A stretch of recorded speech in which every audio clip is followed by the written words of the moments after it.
Hey guys, welcome back to the Bond Report. My name is Chris. I am blessed to be here with two awesome people. Guys, I've got Blake. I've got Sam. Blake Powers, obviously with Bond Life Chicago. Sam Davis, Bond Up North. Guys, thank you so much for being here today. I appreciate this. Thanks for having us. Thank you. Yeah, this is Absolutely. really cool. Thank you. This is going to be a lot of fun today. We are actually covering so far, my favorite book from Horowitz. And as you all may have recognized just from on screen, yep, we've all got our covers. Trigger Mortis. There's a couple different covers with this book. Obviously, Sam, it looks like you have the hardback cover, and you actually have one that I don't think we got over here in the States because you're over in England, correct?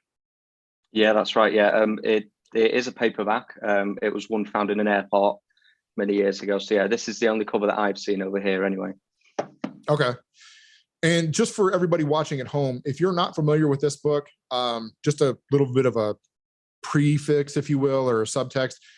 And this video will be full of spoilers. So if you have not read the book, I highly suggest go ahead and stop the video now. Please come back and watch it once you've read the book. Having said that, this book is a direct sequel to Goldfinger. And I think that's absolutely brilliant. What about you guys? What did you think about that? Just as that concept goes. I really enjoyed it. Having read this one from Horowitz and With a Mind to Kill, without saying too much about that one, I really like how he ties in previous Fleming novels to his work so far. I feel that it made it a little familiar straight away. When it came out, I think there was a lot of element that would be how it would get publicity because it was straight following on 2 weeks after the events of Goldfinger. So that would draw people into it. But I feel like it kept sort of the essence of Fleming when you read the original novels. You can kind of see this straight away throughout this. Absolutely. And just here, I'm going to go ahead and do this. Periodically, I'm going to go through this slideshow because I wanted to show everybody we are going to be kind of keeping the screen as it is. We have images to help all of our people who maybe haven't read the book or who haven't gone through and done some detailed research like the three of us have done over the past couple of days and week. But these are three very distinctive covers. And I thought these were all hardbacks, but now, Sam, you're telling me, obviously, it looks like one of them was clearly a paperback. The one I've got is paperback. As much as I love this cover, and I really do, and I was telling Blake earlier, I would hang this as a poster. Like, I love this artwork so much that I feel like it would really fit well as a poster. But if you notice this middle cover here, look what you can do with it. That's pretty neat. It actually, you can cut it out. It folds up and wraps around a paper towel tube, and you can actually make the rocket. And I thought that was really, really slick for a book. Have you ever seen that, Sam? No, that is the first time I've seen that. But yeah, that is really cool. Yeah, I thought that was a special little like Easter egg that Horowitz gave us with his first Bond novel. So, all right, let's see here. Let me make sure. Okay, yep. So we're going to go ahead and jump into chapter 1 at this point. And for everybody at home, each one of us is going to kind of take a couple chapters at a time, and we're going to bounce around a little bit with the conversation. Go ahead and join us. Pour a drink. All right, Sam, go ahead and kick us off. What are you drinking today?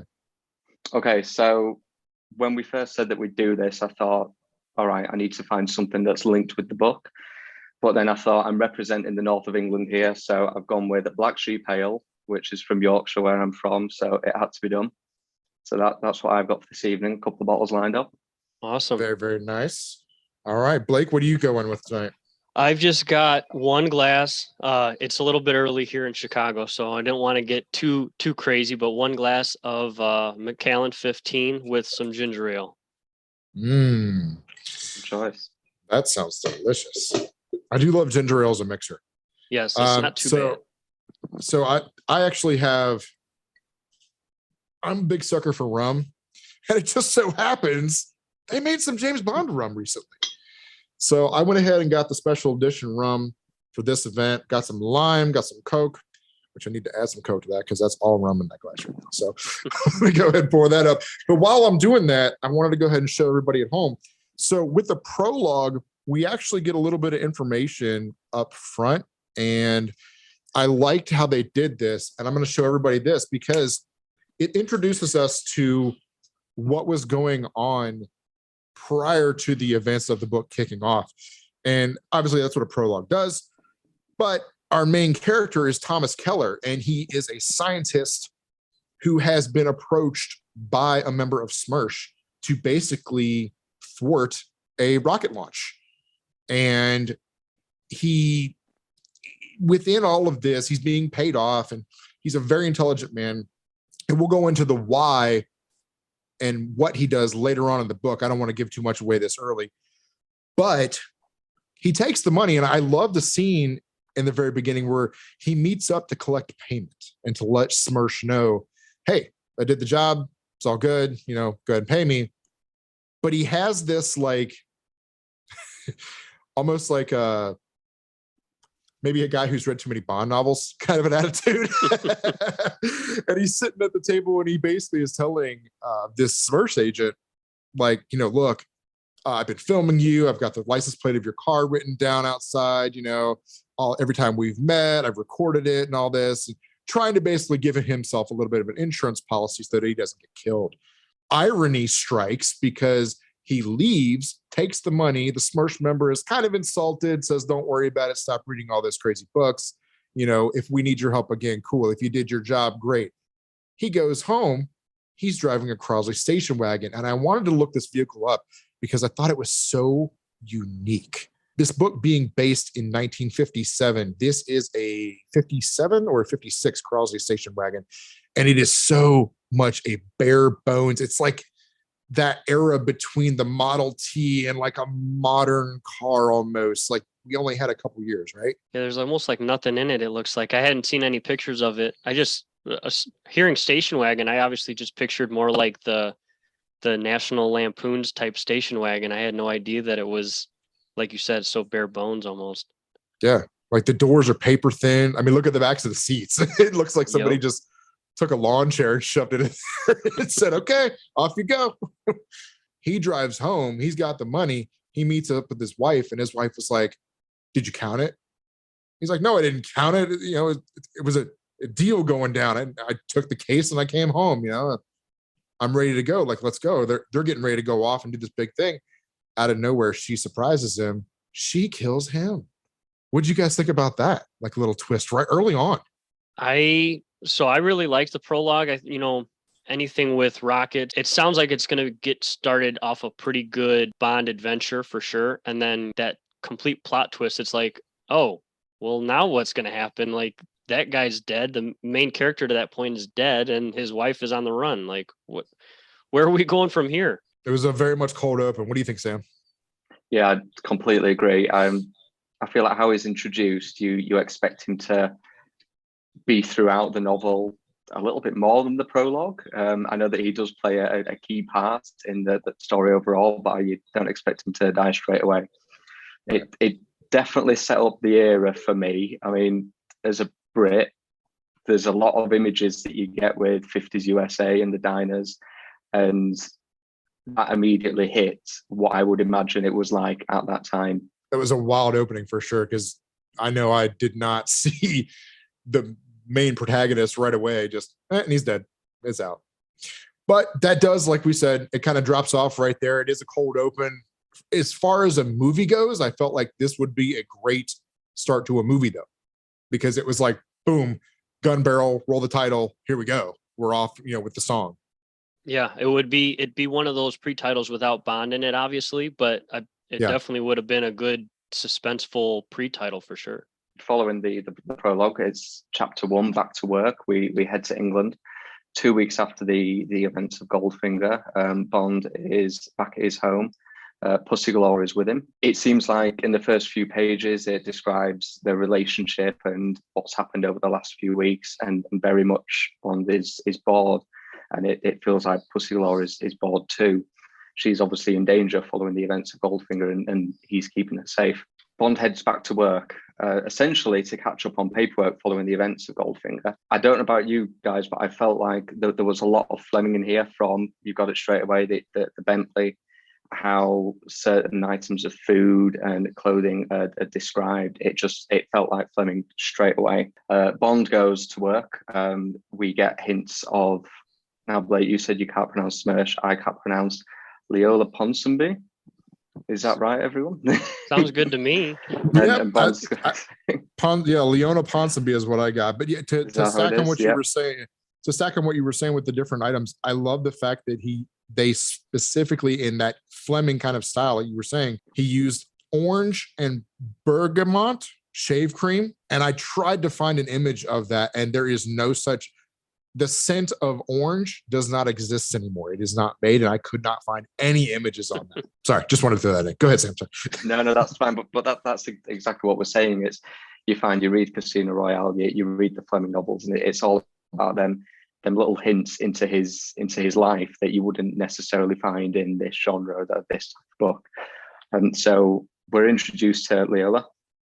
We have mentions of Bond's Scottish housekeeper, who he thinks would really disapprove of him bringing Pussy Galore back to London. And essentially, he's summoned to M. And this feels, again, straight out of the film. It could clearly be an opening. What did you guys think? I thought you hit the nail on the head. I think that it's almost parallel to a Fleming start, where, you know, he's heading back into the office, or he's reflecting on a past mission. Like you said, he's just kind of bored in no man's land with what he's doing. You know, obviously he's had a fun time with Pussy Galore for a little while, but he's kind of, they're almost playing chicken, like who wants to leave first or who wants to end it first, because they don't want to hurt each other's feelings. But at the same time, they've both kind of realized they've had their fun, and it's kind of at the end. Yeah, I thought that it was really good. It was really descriptive, and it definitely got into the Bond feel after that prologue didn't have any mention of 007 in it. There was a lot going on, and I love the fact that they touched on Pussy's there, and, you know, she smokes Chesterfields, but he has to smoke Morelands, and, you know, his are special made. They're special rolled just for him. That's a very Bond kind of a thing. Like, he has something special. He has his own special drink. He has his own special car. Of course, he would have his own special cigarettes as well. There's a moment in it where I'm pretty sure it's this chapter where Pussy Galore makes him his breakfast. Yeah, and even with it, because she says something like, I boiled your egg for this exact amount of minutes. I don't remember how exact it was, but he's like, just like you like it. And it kind of goes off of that. And then what you said, Chris, with the cigarettes, it's almost like we've all been in those relationships where, like, somebody's doing something nice for you, but you're kind of done with that person. And it's just like that, in essence, annoys you. Yeah. Like, they don't know what to do with each other. But okay, going on to chapter 2, Sam. Okay, we'll move on. So chapter 2, racing uncertainty. As we know, Bond has been summoned by M. He heads to the common room to be briefed. Briefly meeting Moneypenny. There's a line in this that stood out straight away. I seem to recall you used to be interested in motor racing. They discuss the Russians are running a car at the Nurburgring, and suspiciously Smersh are involved. The Russian driver that is running the car is dangerous and had previously been banned for causing a crash. M suspects that this will happen again and will bring harm to Lancey Smith, who's a successful British racing driver. We go back to Pussy Galore. M mentions to Bond that he feels like Pussy needs to move back to America. Bond returns home. Pussy Galore has been out and about in London for the day, and she mentions that she believes she's been followed. It is mentioned that the CIA are keeping an eye on her. This is brushed off at the time that Bond thinks it's just the CIA. Well, this whole chapter is essentially your M briefing, and I don't know about you two. I've got a question. I was going to save it to the end, but I'm going to ask it now. Which actor do you picture when you read this book, essentially? Because this M briefing talking about the Nurburgring and the racing, you just imagine Roger stood there knowing everything about motor racing. Yep, just throwing out facts and tidbits. I have been plagued with this since I have started reading the Bond novels, and I've read quite a few, actually. I have a whole stack over there. I just haven't gotten through all of the original Flemings, but no matter what book I read, it's Sean every time. That's how I'm with most of them for sure. I think Strangely enough, it changes halfway for me. We'll get to that point, and I'll let you know when it gets to that point. But I feel like there are some elements to the beginning of the book that are very Roger, and that they've got a bit of fun to it, and that's where I see him in this. But the rest of the novels I've been reading, the Fleming ones, it is Conray.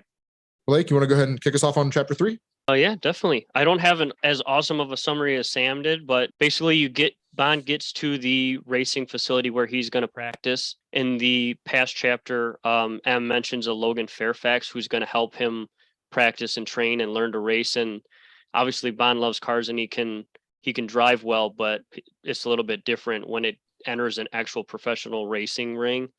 So he meets Fairfax. He gets to the racing facility, kind of walks through and he sees all the other racers working on their nice race cars. At least to my knowledge, this is the first time in any of the books that I've read that an Aston Martin is actually even mentioned. So that was kind of cool. And then on yours and my cover, Chris, that's you got the Aston Martin on the cover there. So that was kind of neat for me. It's kind of hard. You don't expect Fairfax to be a girl, or at least not by the way that M was describing it. So that was kind of a shock to me. Again, knowing Bond, and especially back in the 50s, now this female that Bond just met is going to be giving him driving lessons, basically, which is funny. And at the same time, knowing from all of our Bond movies and books that's something that probably excites Bond, and he's going to, at least looking forward and forecasting, you think that this might be the Bond girl. We've already met the Bond girl. She's going to teach him how to drive, help him, win this race and save Lancey. And then they're going to ride off into the sunset in the Aston Martin. Who knows? Right. So that's kind of what I took from the chapter. But what was he driving in that chapter? I think he shows up in his Bentley. And then if I remember correctly, I can't remember if it's the Aston Martin that he's training in or if it's a Maserati. It's a Maserati 250F. This thing is a monster. Yeah.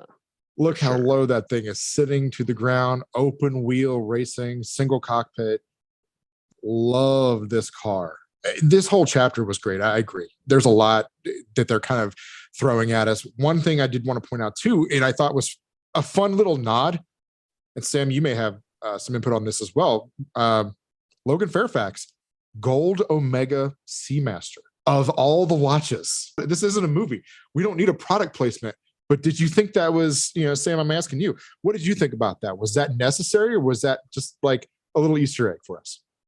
I felt like that was a little forced, to be honest. If I'm right, and I think I'm right, because I've made a note on it, so I really hope I am. The Aston Martin and the Omega were mentioned within 3 sentences, and I thought that made it feel a little forced. I mean, we all like the brands. We all like, reading what brand he's having for breakfast. When Pussy Galore's gone to Fortnum & Mason, that's all great.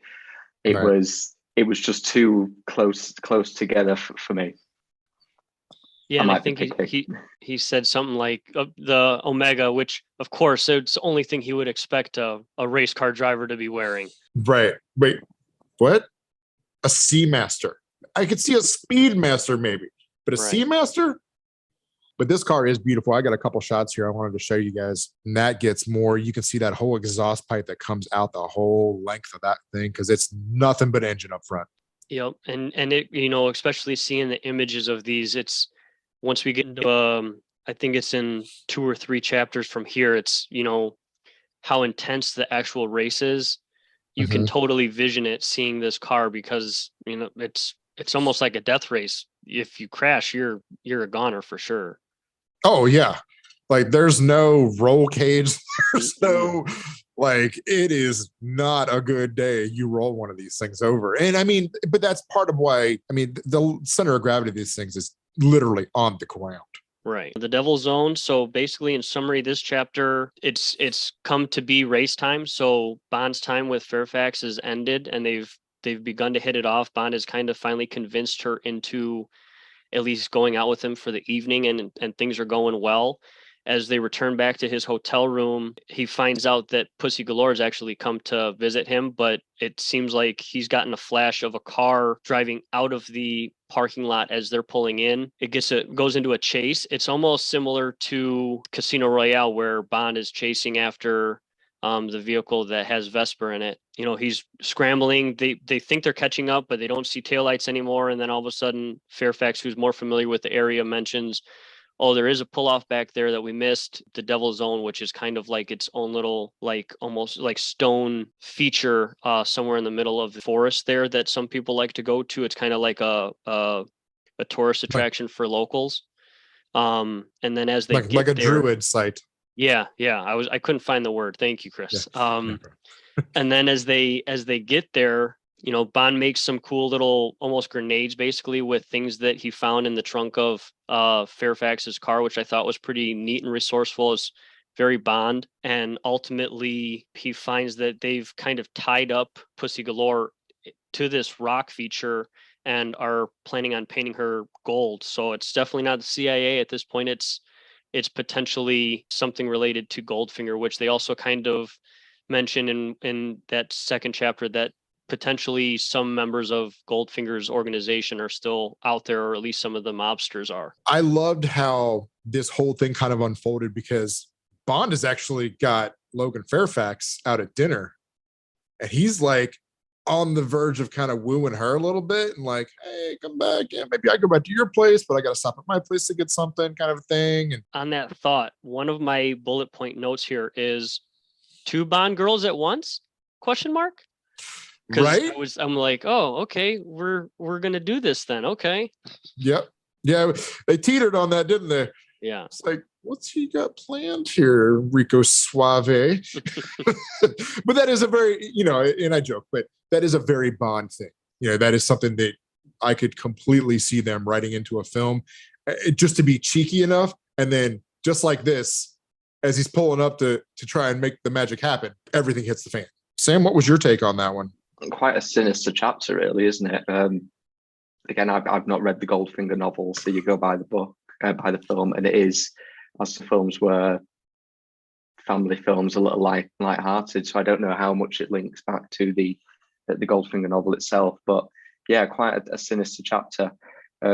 Bond's kicking himself when he's in pursuit, because in the previous chapter where Em had mentioned the CIA keeping an eye on her, he just thought, well, that's what it is, and moved along. So he's kind of blamed himself here, isn't he? Yeah, I liked how this whole kind of chapter, we immediately go from like character development, storyline, and then it's all of a sudden go action, and it's like he's immediately jumping into that whole scenario, like you said, where he's getting resourceful. He has no weapon on him. He left it in the glove box of the his Bentley car, because they're in Fairfax's car. Yeah, exactly. And he's kicking himself for that. He's like, oh, I knew I should have drove. That gave that opportunity to say, okay, what have we got? What was it? He basically made like a Molotov cocktail. Yeah. The jerry can. That's right. He poured some fluid out of the jerry can, and man, he throws it at the first guy. He lights him on fire. He's toast. Yep. So yeah, and it was like Sam said, dark chapter. And just to build off of that, since I'm the only one that's read Goldfinger, it's definitely nothing similar when she gets painted in Goldfinger in the novel. It's nothing nearly as evil. It's basically just the same as the book. It's almost like it just happens, and then they deal with the aftermath. It isn't anything crazy satanic like this one, for sure. And it was wild too, because she starts giving him sass, like they've got her tied up, and she's popping off at the mouth to him. Because at that point, you know, why not? I could hear Honor Blackman. Yeah, for sure. That was 100%. That one definitely hit that character for sure. Next chapter, we've got chapter 5, No Regrets. This one, I loved this one because, and I'm gonna go ahead and show this slide. They get Pussy off of the druid thing. Her eyes are like sealed shut because they literally, when she started popping off the mouth, they took a paintbrush and just bam, right across her eyes, nose, everything, sealed her face up basically. So Bond's like getting her. He's got paint all over him. He told Logan Fairfax, stay in the car. She didn't. So she comes running down. What's going on? It's all crazy and everything. And he's like, we got to get her to the hospital. Let's go. She's trying to figure it out, but at the same time realizes that this is an emergency. Questions can be asked later. They get her to the hospital, and the closest one is actually, they call it Marlborough in the book, but it's actually Savernake Hospital. And this is the real hospital that Horowitz referenced. Wow. It looks like a cottage. This is from the same exact era think, yeah. Here's actually, you can see the image on the left there. That's a shot of it from 1873. And then the two shots on the right are more updated to where they have expanded, obviously, and it's a more modern hospital, but the original part of it is still there. And I thought that was a really cool additive to throw into this book. Yeah, it's neat for sure. It's cool that it's a actual location too for the hospital. And I think that's something that I've noticed that Horowitz is really good about. He takes the time and researches not only the characters and the heritage of the series, but he also uses his geography, weapons knowledge, all of those types of things to use real life and time accurate items. So I love that about him. I don't know what you guys think with a lot of references in the book. I didn't realize that there were so many references to real places and real events that I didn't really pick up until the other day when we were messaging about this, Chris, and you mentioned about looking and finding images of these buildings. And all of a sudden I thought, oh, hang on, how many references are real? Because I just didn't think of that whilst I was reading it. It really opens up a whole new world when you're reading, doesn't it? Yeah, definitely. Yeah. Yep. They finally, they make it back to the hospital, obviously, with Pussy Galore. She's taken back. Bond goes and gets cleaned up. He's using turpentine to kind of clean up with him. Logan is just drilling him with questions. And she's like, you know what? It's late. Let's just sleep on it. We'll talk about it tomorrow, kind of a thing. They get Pussy out of the hospital. Once she's like back, she's basically telling Bond, like, hey, I'm ready to go back to the States. Like this whole, pretend playing house with you kind of a scenario just isn't really working for me. It's not my style. I need to get my crew back together. I need to talk to people in New York. And she's just kind of ready to go. The irony is that she asked Bond to give her some time and says, can you do that? He says, sure. Well, he comes back to the hospital the next day to get her. And she's apparently been up all night talking with Logan Fairfax. And when he arrived the next day, she's already checked out with Logan. So he's like, hey, cool, no problem. Don't have to worry about that anymore. I guess she left. When they finally make it back, Bond realizes, like, maybe Pussy Galore stayed the night with Logan. Maybe that's why she wears pantsuits, and maybe there's a little bit of a lesbian thing going on there, and that explains a lot. Her flying circus, her name. There's so many like little mythos around the character itself. And so again, to build off of that, in Goldfinger, the novel, she clearly is lesbian until the end when Bond has her. But yeah, I didn't expect that part of this chapter. It was kind of like we've got two Bond girls at once, and then all of a sudden it's like, well, we've got zero, and we are back to zero allies as well. Like, who's gonna help them in this adventure? I like how she said he made a mistake by asking her to come to London, and that she made a mistake by saying yes. Yeah.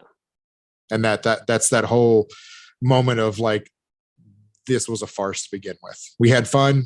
It was great. No regrets. And off she goes. But moving into chapter 6, now we start to kind of pick up a little bit, because now we're kind of back on track with the story with Logan, and we head over to Germany because chapter 6 is Nurburgring. And I don't know if anybody here played Gran Turismo when they were growing up. Show of hands. Yeah. Mm-hmm. Nurburgring. Yeah. We all got memories. Yep. I love this chapter for that reason, because Nurburgring was one of my favorite courses to play because it was so ridiculously hard. And they even say it has 174 bends. It's 22.8 kilometers. And the road at this time, at least in the book, this may have changed at this point, but it was only 6 feet wide. So you've got an iconic course and you've got this car on it and it's only 6 feet wide. So that kind of blew my mind. So that'd be a lot of turns with no power steering. And they talk about that, how in shape you have to be as a driver to handle all of that. Because you're just constantly pulling. And if you've ever driven a car without power steering, it's a workout right now. So I was just going to say, could you imagine being a spectator back in those days, watching the racing when it takes 7 or 8 minutes and there's no screens. It's not like the Formula One where you can listen to it, you can see it, and you just stood waiting. But yeah, it took me right back to playing video games as a kid. And everyone's saying, oh yeah, let's race Nurburgring. Let's do it for 10 laps. And then you get halfway through the first one, you're like, this is taking too long. Sidebar, I did a 24-hour on Gran Turismo 2 or 3. I did a 24-hour on Nurburgring, and it was literally 24 real hours. And yeah, my girlfriend, yeah, my girlfriend had to sit in for a few of those and like help out so I could, eat and take a nap and like use the restroom. I was committed. Did you win though? I got second. Pretty good still. I know. I still, silver. It's the first loser. So in this chapter, we also get to meet up with Lancey Smith. We find out that, Logan is talked with someone to help Bond as he goes to face this race. He's got the Maserati. He's been training in the Maserati. Now he's at the course, ready to meet up with the contact. And we find out that it's Lancey Smith, which is actually, like they talked about him earlier, where he's this very well-known winning race car driver in the circuit. And he's kind of like, the Ricky Bobby of the scene, if you will. And I love that about his character because he was actually very cool, very polite character. We show up and we get to meet Bernard Hertogs, which is actually the mechanic that Logan has sent as well. So we get a little bit more character development here now. We've kind of had a big moment. We're calming down in the book. We're going back to some character development, meeting some new people. I liked that. I felt the pacing at this point in the book was really good. I wasn't getting bored. And I've had that with some books in the past. You guys notice that? Yeah, I thought it was good. It kind of knew when to speed up and it knew when to slow down. And I just, going back to Lancey Smith, I thought it was very interesting and kind of very Bond that the person that's kind of taking him under his wing to kind of help him with the race is also the same person that he's sent there to protect, basically. And yet, obviously, he can't say that to anybody, but that was kind of neat too. It was a neat connection. Yeah. Sam, what about you? Yeah, completely agree. The way you described it, it does put you straight into the pit lane and in with the mechanics. And yeah, I loved it. The next couple of chapters, I'm a big F1 fan, so like my racing. So it's completely engaged in every page of it. It was great. Yeah, it really kind of grabs you, I thought. And there's a lot that they do here. Taking a lap on the course, like pre-race with Lancey kind of showing him, hey, this is what it's like. Let's go ahead. I'm going to take you out. And he even says, he's like, all the pictures and all the studying and everything he had been doing back with Logan at, what was it? Foxton Hall? Was that where he was practicing with Logan? Sounds right. I think, yeah. Yeah. I think it was Foxton Hall. But all of the stuff that he had practiced there, it was like out the window. When you get there and do it for real, and I can imagine that's exactly what it would be like stepping behind the wheel of something like that. So I thought that was really cool. And then we get, towards the end of the chapter here, it's the end of the night, Bond's gone home. He's been studying, he's been practicing, and he goes to a bar named, I'm going to brutally slaughter this name, Blaueck, Blaue space ECKE. And that's definitely German as can be. But that is the restaurant, or that is the bar that Horowitz referenced as well. And I thought it was a beautiful picture with a Porsche and a Beamer there as well. Definitely race weekend there. Yeah. Well, it's a race town in general. And that's another thing, again, Horowitz goes back on is he talks about this town and this, town of Germany and how it is basically, since they built the Nurburgring course, it's turned into just this whole race mecca city. That's what they make their money on. So, but the cool thing, like I said, he goes into the bar, and as he's there, Lancey Smith shows up, and obviously he's the fan favorite. He's got girls all around him, and Bond's kind of thinking over some things. He looks out the window, and across the street, he sees Vladimir Gaspanov, the successor to General Grubaza Boyshkov. God, that's a mouthful. Grubaza Boyshkov from Smersh. Yeah. And he sees him talking with Ivan Dimitrov, which is the Russian protagonist that he is protecting Lancey Smith from. And that is his target. And that's his whole topic that he's thinking about, how he's going to take him out to protect Lancey. So you've got Smirsh, General G, and your target. And then all of a sudden you've got this third element in there, Jason Sin. He's like this mystery man, so we don't know who he is.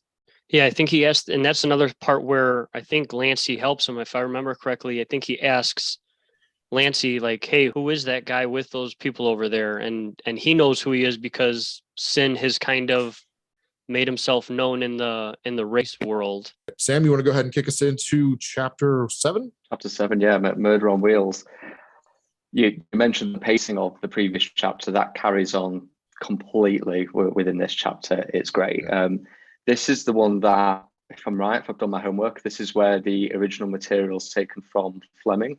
There was a treatment for a TV movie called Murder on Wheels, which I don't think it's ever been released. I think it'd be quite interesting to read that and to read actual extracts from it and just compare it, really, and to see how much he took from Fleming with it. But essentially, this is the race itself. So it starts off, Bond had a bad practice session and he wasn't starting anywhere near the front, anywhere where he needed to be able to protect Lancey Smith. And he knows he has to get to the front. He drains his fuel tank. He drains his fuel tank before the race, or gets his mechanic to do so, because he knows, I mean, look at the track there. If you're not experienced, unless you've done 24 hours on the PlayStation, you might be able to do it. But you're not going to be able to complete this race. So he plans to go as quick as he can, lose all of his weight, get the job done, and just get out of there. We're then taken really visually through the first lap of the race. And I felt that it really built up a lot of tension and quite a good image of the race itself. Because he's got no fuel in the car, he catches up with Lancey Smith and Dimitrov.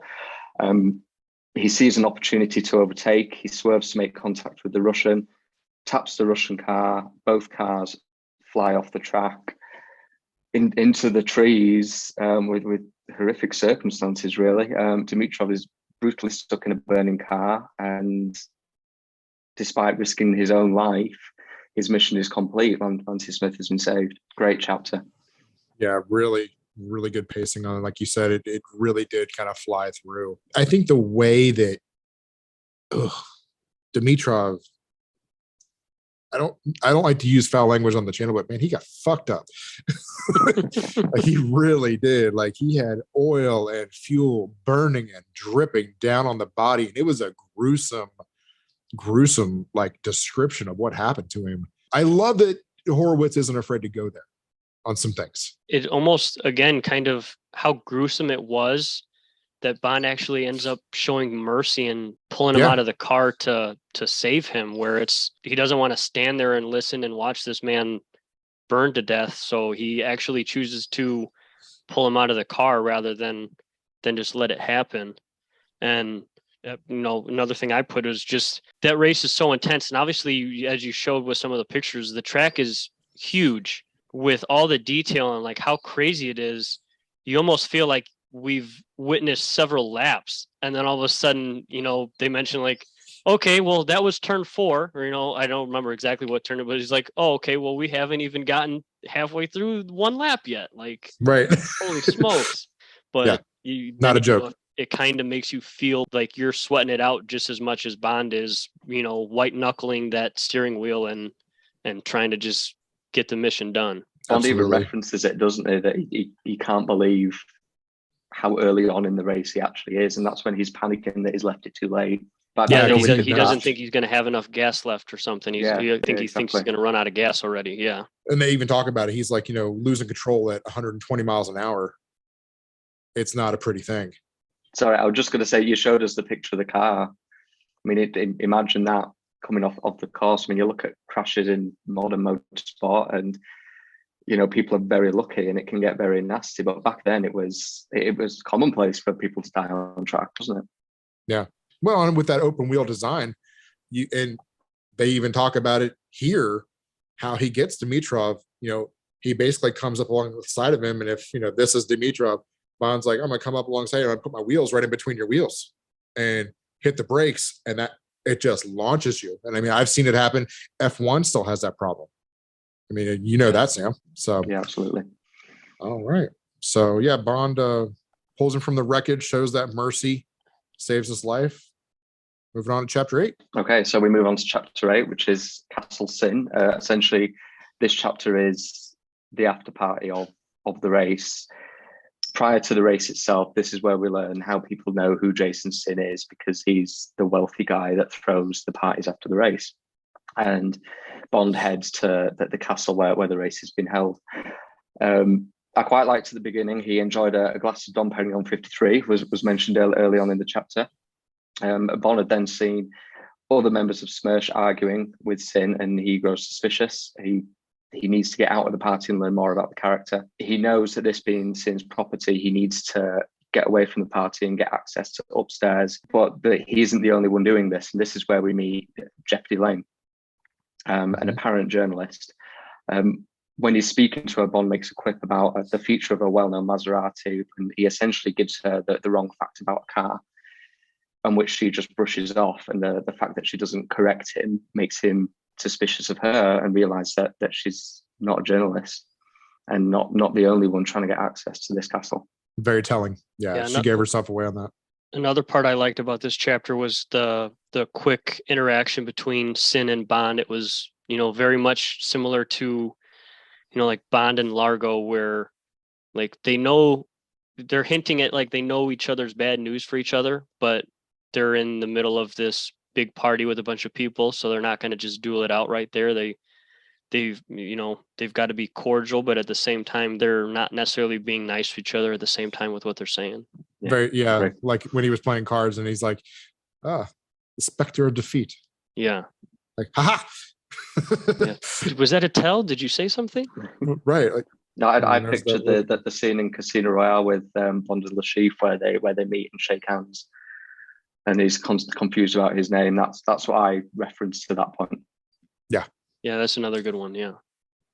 So I'll let anybody at home that would love to translate this name, but this is the castle of Jason Sin, and I thought it was really beautiful, smaller than I would have thought based on the description. Especially my first time around when I read the book, I didn't look these pictures up, and when I started looking up the name of the castle that Horowitz used, I mean the pictures came up right away, but you can clearly see the moat all around. And then, I mean, Horowitz, even if you look at the top there, the weather vane, he even describes it almost as like a military hat.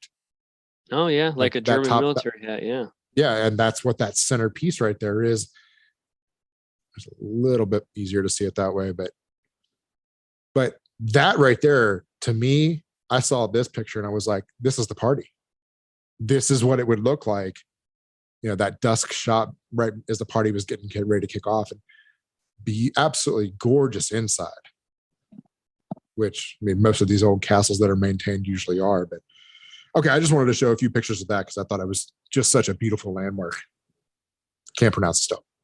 Are you going to give it a try? Nope. Go ahead, Sam. Go ahead, please. Let's move on. I like the fact that the chapter was called Castle Sin, so let's just call it that.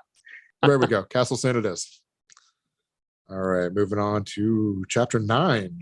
This part we get to see Bond going back to, some super spy stuff, some snooping. He's trying to get inside or upstairs where it seems like most of the guards are giving their attention to. So he's able to create a distraction by knocking out, or I think he uses more or less like a sleeper hold or like a rear neck restraint, and taking out one of the bodyguards and then saying that he needs help in front of the party, causing several of the other security guards and bodyguards to run to their aid, opening up the upstairs where Bond is able to gain access, ultimately finding Sin's office. Another cool snooping Bond super spy thing is he notices that there is a pressure pad alert system on the carpet rug in the office, so he knows to go around it and not put any weight on it. And he's able to kind of look at some of the things inside Sin's office and on the desk, and he notes that there's a bunch of pictures of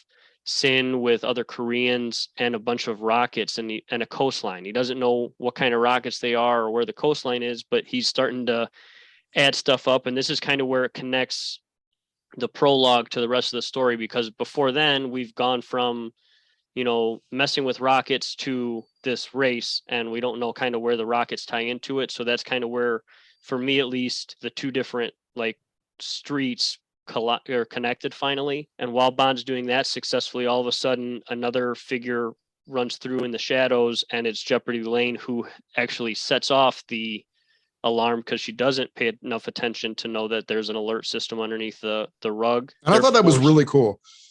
Yeah, I do Yeah. want to stop you for a second.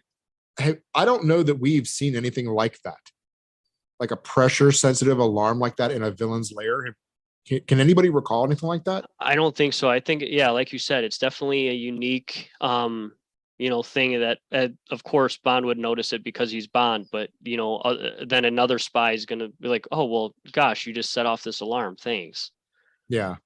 The picture I'm showing right now too, real quick, that was actually when Bond overtook the guard to create the distraction.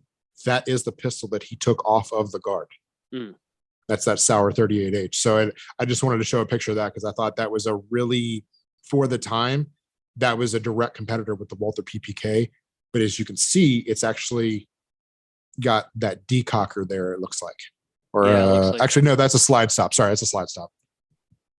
Yeah. Yeah, it's a slide stop. But okay, sorry. No, you're good. And then so from there, obviously now the alarm's gone off, so they have to escape, assuming that everybody's going to be coming from the stairwell that they gained access to. They have to try to find a different way out, and ultimately they jump off of the top of the castle into the moat, which, obviously, seeing the pictures that you just showed, it doesn't look like that moat's that deep, but obviously it's deep enough for them to take a nice dive off of it and still survive. The other picture, it's like, that looks like it's just a 5-foot koi pond in there, and I would not want to jump into that, but no, but it definitely works. So that's kind of where, I believe that's where this chapter ends, is they've successfully jumped off, they've gotten into Bond's car, and they've managed to escape the castle from there. So we're introduced to Jeopardy Lane there, the journalist, and she's kind of, coming full circle, like you were saying, trying to snoop around and everything. And then when they do jump off, they do actually make it back to his car. And I love how, and this is like probably one of the most Bond girl moments in the book. He's like, I'm gonna take you back to the room and order brandies. That's brilliant. I love that. We'll just talk about this over brandy. Yeah, exactly. Like, I'm gonna get some brandies for us. We'll dry off. Get cleaned up fine. We'll have a couple drinks and just talk about it. So totally be Roger Moore doing it, you say. Yeah. Just similar to yourself. Once you've seen the image of the actual castle, it's completely different to what I pictured whilst reading it. Yeah, it really is. Like I said, it's absolutely beautiful. I love the fact that it's maintained because these are current photos. And I mean, there were other photos where people actually use the castle. They rent it out for like wedding receptions or weddings in general. Yeah, I could completely see that. Then for chapter 10, we start off back at the castle where Sin's kind of giving it to his guards, reprimanding them and asking them how this security breach happened. Sin explains to all of his men who James Bond is, which, kind of going back to the last, a couple chapters ago, is like, if you know who this man is, why do you let him stay in your castle? Like, escort him out, kill him, do what you got to do, but then we wouldn't have James Bond. So I guess we're luckily thankful for that. Then that's where we find out about the card game that Sin has. I can't for the life of me explain or pronounce that card game. But it's basically Horowitz describes it as a very old traditional card game where it has a bunch of pictures like we see here of very beautiful flowers and different images. But Sin, no pun intended, but very sinfully writes out different ways of death on these cards. And that's ultimately like his way of how to determine how they die. So we see that, which it will then play again later on in the book, and we'll get to that. But it kind of shows his power, because although these bodyguards all have guns and are presumably more younger, stronger, more able than Sin is, he puts this card game out, and you know, for the one main guard that was blocking the stairs, and he's like, ultimately choose your card, and he ultimately, his fate is already determined even before he picks the card, because otherwise Sin, I think, explains he'll pick a card for him. Yeah, and I believe the cards are pronounced Hanafuda cards. Sounds good to me. That sounds professional. I liked it. I didn't practice at all, but but no, I actually looked the card game up, and because I thought it was such a unique element. We get, you know, we've had other villains that have, you know, like Jaws. We have, you know, Dr. Nona's hands, but this was so methodical. And I actually looked it up, and it's a flower card game initially, and it's basically kind of like my flower beats yours, almost like a early gen Pokemon in a way.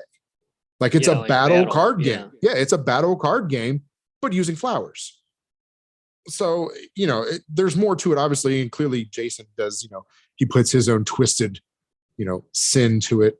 And I thought it was a really slick use of something old revitalized. Yeah, definitely. I thought it was, and like you said, it was, you know, it's not just we're going to drop you in the tank with the piranhas. It's, well, we could drop you in the tank with the piranhas, or you could be forced to hang yourself with this rope that we give you. And that's ultimately, you know, what happens, but it gives a little bit more suspense to it for sure.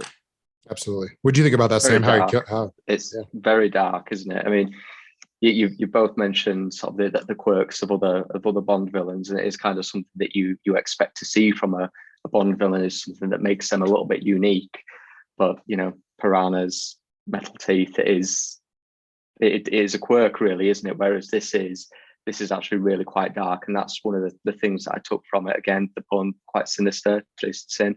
It showed that this guy is obviously not to be messed with. This guy's going to cause a lot more problems later on in the book.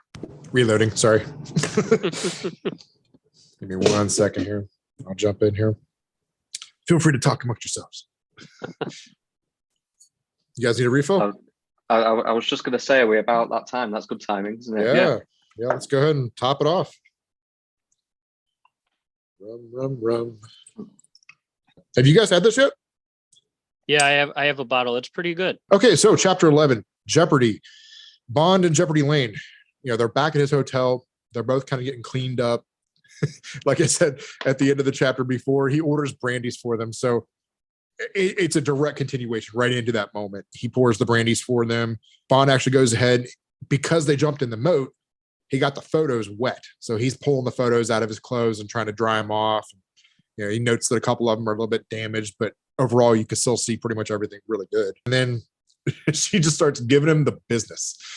She's like, you could have got me killed. Like, you know, you risked my life because, you know, I didn't think fast enough. You know, we could have talked our way out of that situation. We could have been up there just, you know, lost or trying to find the bathroom. Or she's coming up with all these excuses. And he's basically, he kind of tells her, he's like, you don't know who you're dealing with. Like, he wouldn't have bought any of that.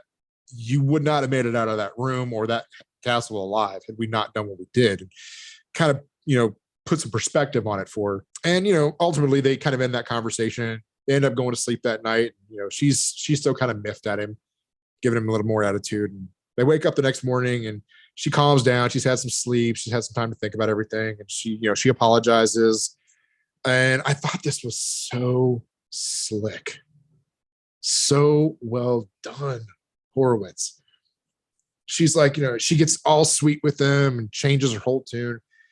And she's like, well, look, you know, if we're going to be doing this, I'm going to have some clothes. And Sam, actually, can you hold your paper back up real quick? Your copy of the book? That is her on the cover of the book. That is her dress that she got bogged down in the moat. Blake and I were talking about that earlier.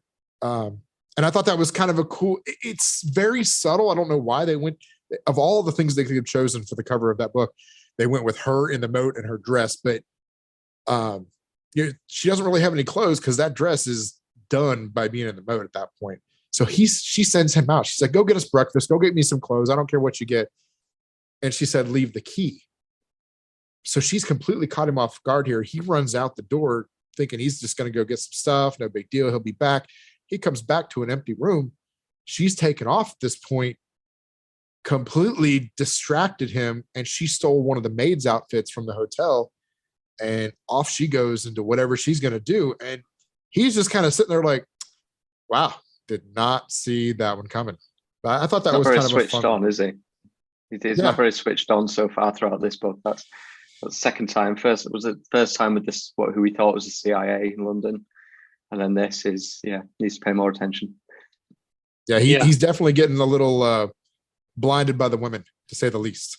Well, and it was also interesting here too that, when they're getting ready for bed, that he offers up, he's like, well, you can have the bed, I'll take the couch, which doesn't seem, that's kind of one of those moments where it almost seems opposite what Bond would usually try to do. He'd probably try to, oh, we can lay down together. I won't do anything, something Right. along those lines. And then they wake up and she takes the photos, and she hasn't given him any information about herself, so he has no idea who or what she is. Yeah, that's right. She takes off with the photos after she, and that was her whole intent. She was there to get information. So she, gets that maid's outfit, takes off, she sells all the photos, and he's like, okay, great. But this chapter to me, and I don't know, maybe it was just one of those chapters that I zipped through. Like it was so well put together that I just didn't realize it, but it felt super short. And I even noted here, and we kind of already touched on it, but we really start to recognize Bond's weakness for attractive women, leaving her alone with the photos, leaving her alone with the key. He literally left her alone with everything and every reason the past couple days has been this woman he's just met, who he knows is lying to him. She doesn't work for motorsport. He knows that. He did the whole test on her, and she failed that horribly by saying it wasn't a V8 or it wasn't a V6 or something. So yeah, this one, like I said, felt short, but it also felt like out of character. Sam, what's your take on that? I think you're right when you said it was a very quick chapter. I'm just looking over my notes here, and I have one line to summarize this chapter, so there wasn't a great deal going on. I felt like it was a bit of filler to move the story along. I mean, it was definitely needed following them escaping the castle. But yeah, we got a bit more insight into Sin and Bond's opinion of just how dangerous this guy is. But again, I don't have many more notes following that on this one. All right, so chapter 12, Rocket Science. Now we're starting to kind of move. We get back, and Bond makes his way to Station G, that's located in Bad Salzuflen, Germany, and this is Bad Salzuflen. And it's an interesting town. He actually meets up with Charles Henry Dugan in this, who's part of, section, was it G? Yeah, I think he was the head of section G. Yeah, Station G. Yeah, he was the head of Station G. And an interesting, so we, again, with the pacing, we had an action-packed chapter. We had a story-driven chapter. Now we're back to more character development. He really kind of goes in. He's like, he's an overweight, sloppy dressing, raging alcoholic homosexual. But he's loyal and he's good at his job. So that's why we all love him. And he makes him this likable character. Charles was just kind of done with, they go in and it's all for like anti-inflammatory. There's a lot of antioxidant effects to this treatment. But Dugan is explaining to Bond, the different rockets. And basically, this is where we get like, why is this all important? Why does this matter? Why does this rocket matter? Why does Sin matter? Why do the Russians matter? And it all comes down to the space race of the generation. It was whoever makes it to outer space first is going to control the world. And that was a very, very real thing back then. To the point to where even, Werner von Braun defected from the Nazis. And he helped America. There he is with the Nazi party. He helped the Americans, build all of that. Quite a few different rockets. One of them's a Vanguard, probably. Yes. Thank you. It was it was the original Vanguard. Thank you. But there was several others, and we even had they had a name for it, and he talks about it. He said, it was the International Geophysical Year. They made stamps about it. There's the actual logo from 57 to 58. This was a big thing globally that was really going on. It really is what this whole book is about, if you think about it. And I think that's a really cool way that Horowitz, yet again, is using real world events to tie into the Bond, franchise here. But did anybody else? Oh, yeah, it is the Vanguard rocket. I did write it down. It's just, it was later in my notes. Yeah, it's definitely a Cold War feel to the whole book, for sure, which was kind of, like you said, very, real life, realistic to that time period. The only thing that I have in my notes that you didn't touch on for this chapter was that it was kind of, so we meet Dugan or Dugan, however you pronounce it, and we also learned that this used to be one of Bond's roommates for a time. So it's, we don't really see Bond having that close friendship with other people, other than obviously Felix Leiter in some stories. But so this was another one of these people that, although, work has kind of put them at different locations, but this is probably one of the people that Bond would confide in the most on a friendship level. Mm-hmm. And I found it was kind of funny that Bond was getting fun poked at him, that he offered up the bed and that he got bested by Jeopardy Lane, also by Dugan also. Yeah, I agree. I think it was a great character, a really good character. I think you can just imagine him being sat in these restaurants, everybody knowing who he is, what he does, what he knows, and he just doesn't care. Just doesn't care. But I think the information that he gives, you mentioned that the space race and all that, and how it is essentially this book. But I feel like it's a bit like when Mathis is explaining poker to Vesper. It's for those of us that don't know that history and don't know that information, that we need it to understand what's at stake and what's happening. But it's there just to say, right, if you don't know what's going on, here you go. Yeah. And I did find, Blake, it's the Atlas rocket. That's what it is. It's right there. Yeah. You didn't write it down. You just had a picture of it. Right, exactly. But they do in the chapter, talking that, he's clearly, these are the photos, because he starts showing in the pictures of the Atlas rocket, and Bond is like, oh no, that's absolutely the same shoreline that was in the photos I was looking at. Just so happens that brings us to the very next section, where it is Wallops Island. And that is a very famous launch site for many, many rockets, including the Atlas rocket. So, but I just wanted to show that real quick, because I thought that was it's a great location. There were other pictures that I didn't use of this, but it's very isolated. So for what they use it for, it's absolutely perfect. You can kind of see the peninsula that it is. Well, Sam, you want to kick us off? Okay, so again, a real life location that I didn't realize existed really until we started doing a bit of research into this book. So Bond is back in the States, and he's traveled to Wallops Island, and he meets with Captain Lawrence and Johnny Calhoun to discuss the planned rocket launch. Captain Lawrence does not want Bond there at all. He's not interested in what he has to say. Essentially, he's there to pre-warn him and tell him there's something not quite right, but this guy he's not having any of it. This is where we really link back to the prologue, though. Calhoun mentions, just purely throughout the conversation, he mentions the name Thomas Keller to Bond and the fail-safes that are built into the rockets, which leads us to the name of the novel, Trigger Mortis. It's now used as a space spot still, am I right? It's Wallops Island, but it's really interesting chapter, and how it links back to the prologue, and it shows just how important that beginning to the book was. Yeah, subtle. You don't catch it at first, but man, once he starts putting the pieces together, you're like, whew, so much here. Yeah, and I really like just that the way that they brought in the title of the book in there, where the way that that's that fail safe button, that in case anything goes wrong, this is what they've nicknamed it, Trigger Mortis. I thought that was a cool tie-in for that part. Very much so. Nice moment. All right, moving on. So then chapter 14, Dead of Night. So after learning about Thomas Keller, Bond travels to the burnt out house to follow the lead.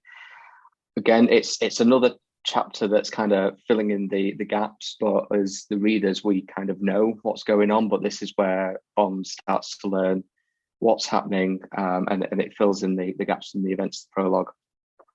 He then heads back to his motel where his room is attacked and essentially destroyed by Sin's men.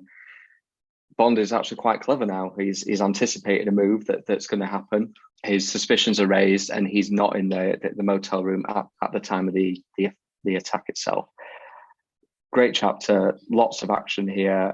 At the end, he's saved by Jeopardy, who turns up just at the very end in this car here, just to save the day and get him out of there. What do you think, Blake, on that one? I really like that. Like Sam said, I can't remember the exact words and whatnot that was used by the hotel manager, but just based on, the way that the message was delivered back to him from, that's what it was. The guy from the rocket station or the space station or something along those lines was kind of how the phone message was given to Bond. And, well, wait, and I'll come pick you up in the morning. Stay right there and I'll come get you, kind of stuff like that, where Bond was able to be like, well, why would he want to meet here? And how did he even know that this was the hotel I was staying at? Why would he say he was somebody from the space station? This is odd. So he's able to, figure out that somebody else is probably up to no good and he probably shouldn't stay in the room that he has rented out. He, like you were saying, Sam, his senses really start to kind of come back to him here. He's really kind of honing in. And I almost wonder if that's an intentional thing where it's like he showed weakness earlier so that we could kind of get to this point and say, no, I gotta get better on my game. Like I gotta really step up here and start paying attention better. And I felt like that's what this chapter was really kind of about. Yeah, I agree. That this would be a great scene in a film. Chapter 15. So now Jeopardy and Bond are back together again. And, again, Bond's on his game. He's not going to take no for an answer this time. So he wants to know what Jeopardy's up to. He demands to find out who she works for, and she finally gives it up to him. So she's with the U.S. Secret Service. And ultimately what she's investigating is counterfeit bills, similar to what we see here.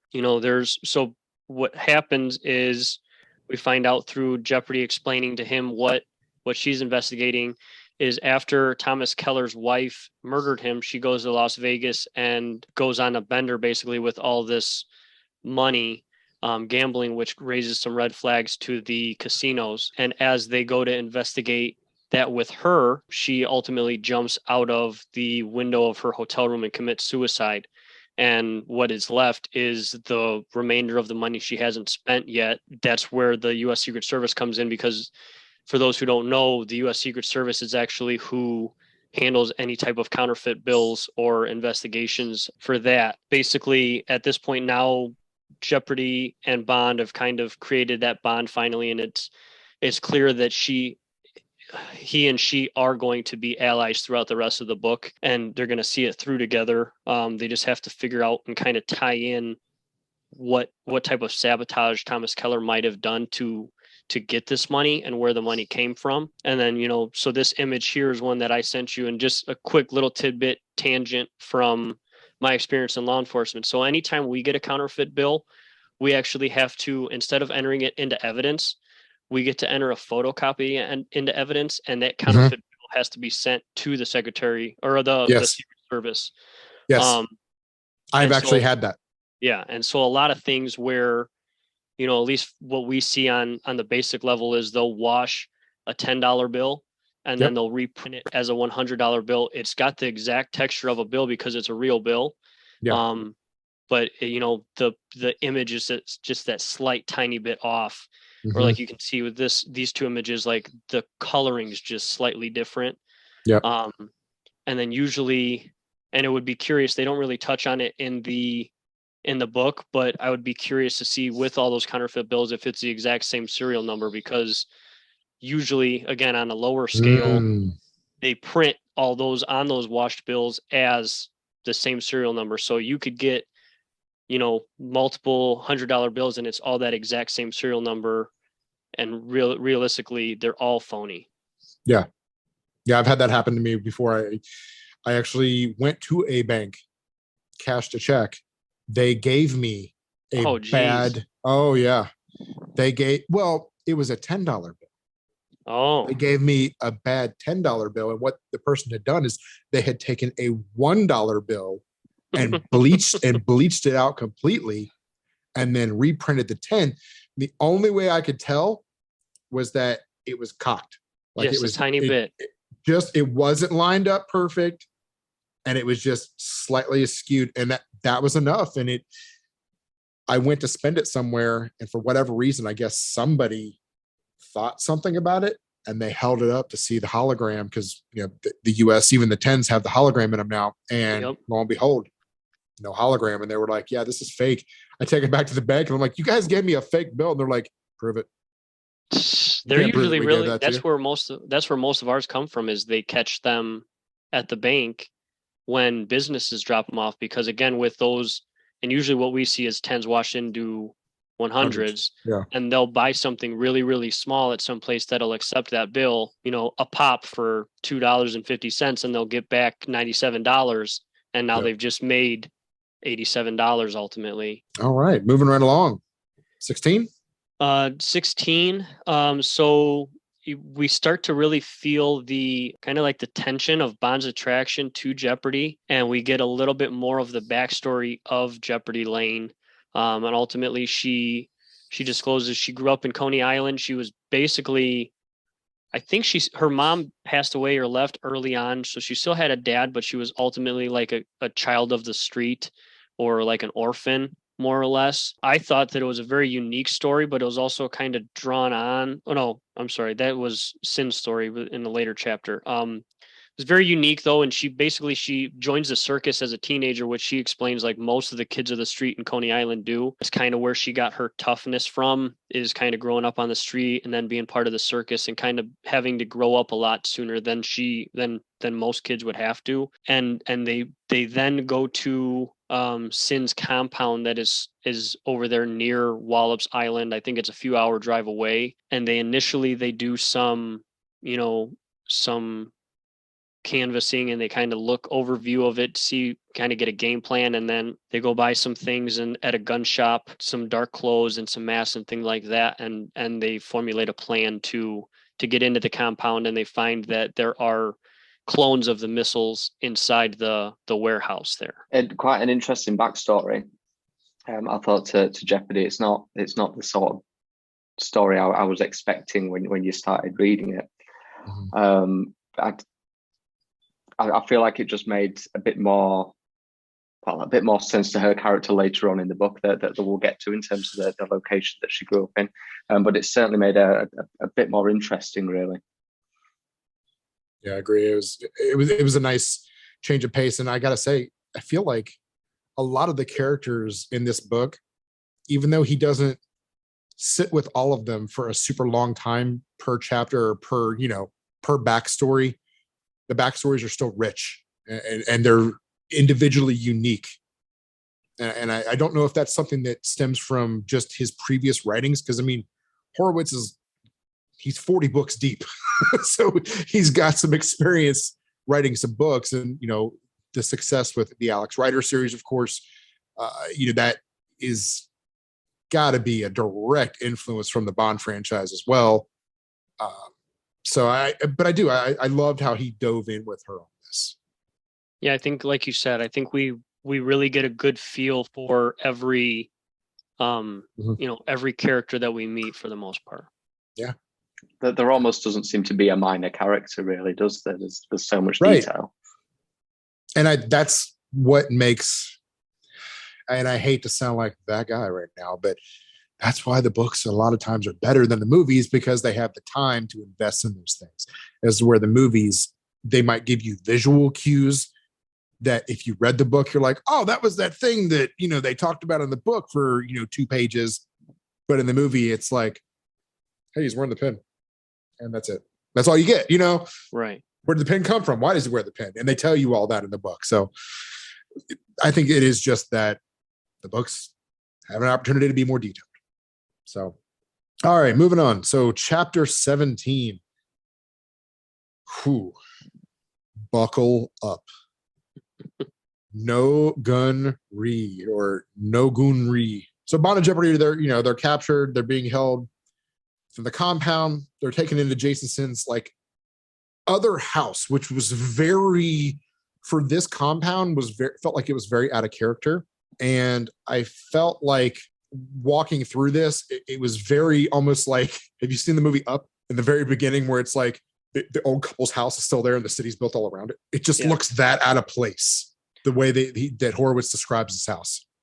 Well, and I'd be curious if Sam, has more of an opinion on it, because it almost, they describe it as like a familiar like schoolhouse or old house from the UK is what it sounded like, that it was built as a model house of. Yeah. It's funny because it is described as that, as being something quite British, but strangely enough, reading it, I pictured the stereotypical smaller American house, white picket fence. And even though that wasn't what I was reading, and I don't know if it's because I knew where it was set and things that were going on in the book, but it took me quite away from what it was supposed to look like. And I built my own image in my head. And you've hit the nail on the head there. I couldn't help but laugh when you said that is the house. Yeah. But not what Horowitz intended us to picture. Well, I think it's, like I said, it reminds me of the house from Up, from the exterior, but walking into it, I was getting a very, like Beauty and the Beast, the wing you're not supposed to be in.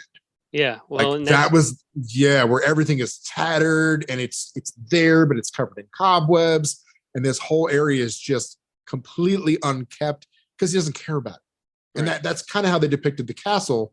There was the whole upstairs at his living quarters with the burned out eyes and the paintings and everything. And that continues on here as well. But all of a sudden they break into this room and it's very put together. It's very opulent. And I got all of a sudden I'm in Dr. No's lair kind of vibe. They're getting ready to sit down. They're going to have dinner. They even say in the book that Bond feels like he is referred to a man with little to no connection to the human race.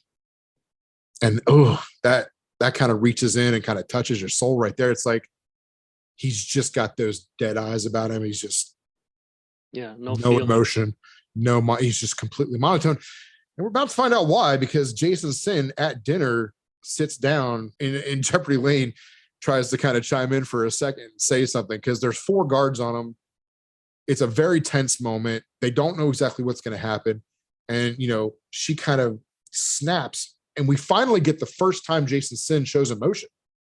And he does. He kind of snaps at her very quickly. And he let her know, like, hey, you're here for my amusement. And that's the only reason I'm keeping you alive. If you don't want to keep your mouth shut, basically, I'm going to go ahead and have my guards take you out. And they're going to take you back and they're going to do what they want with you. So your choice. And she immediately was like, like, but again, that's the first time we really get emotion out of Jason Sin. And I thought it was a very like, shut up, I'm trying to talk right now kind of moment from him. The adults talking. Yeah. And but he starts the monologue at this point. And I love how Horowitz sets it up, because he knows that he's like, well, I'm Jason Sin. You're about to meet your demise anyway, so I'm going to tell you everything.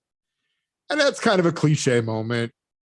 We've all seen it where everybody starts monologuing, but more than just telling us like the master plan, if you will, he goes into like his whole backstory.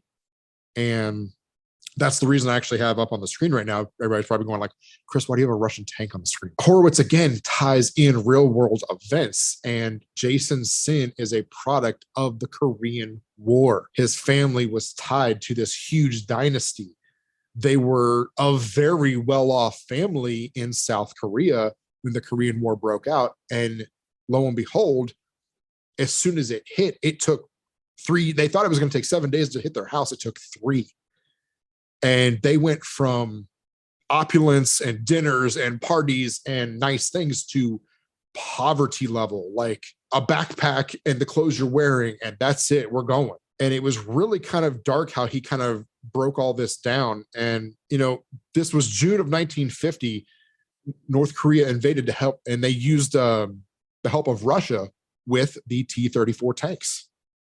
And those are Russian tanks that were gifted to them to make this invasion happen. It was awful to read, really, wasn't it? Was. But yeah, you don't see the destruction that these machines can make. The fact that they had so many, like I said, they thought it was going to take 7 days. It took 3 days to reach their village. And then when America stepped in to help out, and this was horrible, man, this was horrible. The Americans were untrained. They were unprepared. They were not ready for this war. We went in and we could not and didn't take the time to figure out who was who, South Korean, North Korean, enemy, ally, and they just start mowing everybody down. And we find out that Jason Sin got into a situation at a bridge where a juncture where the Americans started opening fire on all of them. He's holding his baby sister. He watches his own father's head just get blown. I mean, gone. The graphic detail that Horowitz goes into on this, he starts running with his baby sister, and all of a sudden he gets to where he's supposed to be, trying to get under this bridge, get away from the battle. And he realizes his baby sister is dead in his arms. And there's blood all over him, her blood. And he even says that his soul died that day. He died that day. He lost his humanity. And that was one of those moments in the book where you're like, whew, I gotta take a deep breath after this. Yeah, and he kind of explains why he doesn't feel or enjoy anything anymore. Finally, we kind of realize why he has that stoic feel to him. Yeah, he considers himself at this point like an agent of death. And that's what Smersh loves about it. He is so stoic about everything that he just basically, he gets paid, he does it. Him killing 100 people is no different from you and I taking the trash out. At the end of all this, he's explaining all this to both of them. They're both just kind of sitting there taking it in. And Bond the whole time, of course, he's trying to keep an eye on the room. He knows there's a knife at the table available. And he's like, ooh, do I go with it? Do I not? The guards haven't budged a millimeter. They're on him. And Jason Sin pulls out the deck of cards. A very dark origin story. And that brings us to chapter 18. Any card? Jeopardy calls Sin out, using his plans, using Thomas Geller to make the Vanguard rocket fail. Trigger Mortis, of course, is then used, in the terms of the rocket, where we learn about, self-destruct of the rocket in flight. And we kind of talked on that earlier, they kind of go into that a little bit more, how it's referred to as Trigger Mortis. And he starts talking about, given that the rocket liquid in oxygen, the weight and falling at 220 miles per hour, it's equivalent to basically 1 million tons of TNT hitting the Earth, which is why they have that self-destruct button. That's why the Trigger Mortis exists. It's so that if it does fail, it doesn't fall on a city and take out, millions of civilians. The cloned rockets, we start going back into that, and we're learning that, they're going to be carrying 150 pounds of C4 on them. And that's a lot of C4. And that's a lot of damage. And that, he's trying to simulate if the rocket fell. But at this point, we learn about, how he's going to send the clone rocket in and try to destroy Manhattan and potentially bring down the Empire State Building with all the C4 that he's got on there. He's got Smersh, of course, placed throughout. They're going to be working on the train. They're going to be working at the train station, making sure that certain people are not there. Certain tracks are lined up so that this can get all the way through. I love that this is where we learn, and the genius that Blue Diamond, his company, and that's where this comes in, they're going to profit. So it's not just, let's destroy the Empire State Building. Let's work with Smersh. It's a catch and release kind of thing. It's a cause and effect where his company, Blue Diamond, that their whole gimmick is cheap labor. He's going to make $1 off of this as well, because he's going to come in and do all the reconstruction of all the damage that he's caused. And I thought that was just a genius ploy on that. Now, one thing that I did not touch on, and I meant to touch on this, when he was in South Korea leaving, his grandmother stayed behind at her home, and she brought him into her room, and she said, I want to give you something. I don't want to give this to your father because, quite frankly, he's going to think I don't trust him, and maybe I don't. But I want you to have this because I trust you, and you have the fierceness that I have in me. And she gives him an envelope, and he doesn't open it. He holds onto it for a long time. While he's got that, he ends up opening it to escape and make his way in the world, basically, as a 7-year-old by himself. He makes his way all the way from South Korea to Hawaii. He opens that envelope up, and there are extremely rare blue diamonds in it. And that is why his company is called Blue Diamond. And really, they are gorgeous. I mean, all the ones on the bottom you're seeing here, those are all lab created. that top one is a legit one. You can clearly see the brilliance and the color difference. Wow. Yeah, definitely. So I thought that was a cool nod, because we hear about the name Blue Diamond, but we don't really think that it is anything. So to have it tie back with not only a moment with his grandmother, his family, but also the Korean War. And kind of explains and shows too, just kind of how he's gotten to the point where he's at also. It explains it a little bit more than we get with some other Bond villains. Yeah. Yeah. Because up until this point, Blue Diamond it's a recruitment firm, which is not a very Bond villain career, is it really? So it sort of brings that aspect to it, and you talk about how, okay, he's going to profit from rebuilding Manhattan, and that brings it all around. Because up until then, it's when you read it at the beginning of the book, you think, all right, it's not the most evil of people if he has a recruitment firm. When I liked how he also touched in, he was like, this will force the Americans to lose, the space race, which leaves the Russians to basically win. He's like, I don't really care about that. What I care about is, and enter Blue Diamond. He's like, I'm going to make so much money off the back end of this. It's going to be ludicrous. Yeah. And he basically says, it's going to take America 10 years to recover from this failure where because the rocket's going to fail no matter what. He already knows that. We got that from Keller. He's basically kind of monologuing again and just saying, like, it's going to happen. This is actually, I do remember this, and I pointed this out for a reason. And this goes back to kind of language. But Sin pulls a card out because he's pulling the cards, and Horowitz blurped it out in the book. Bond actually tells him, he's like, go fuck yourself. That was like, whoa. Bond dropping the F-bomb. That one I don't think we've ever had. Yeah, he's usually uses his words a little bit better than that, but I had a note too that it was, again, time and time again, even in the face of danger, he's very witty and kind of being very pushy with Sin, trying to test him and almost get him upset and frazzled. And he did. And finally, Sin picks a card for him. It says buried alive. Regardless of what Sin told Jeopardy earlier about what her demise may possibly be, he still ended up giving her to his guards. So she gets carried off. Next thing you know, Bond is on his way to be put in a box. And that brings us up to chapter 19. So this is when Bond gets buried alive. 6 feet under is the name of the chapter. So one of the things that's mentioned in, I don't know which of the last 2 chapters it was, but the henchmen are looking at Bond, and they make a point of saying, we're looking at you, no moves, you are who we're focused on, and they're forgetting about Jeopardy. And what she's done is, in the background, as no one's paying her any attention, she's slips herself a knife, and as Bond's about to be taken away, she does a very dramatic Bond girl moment of throwing herself at him, when really what she's doing is she's giving him a weapon and a tool to escape.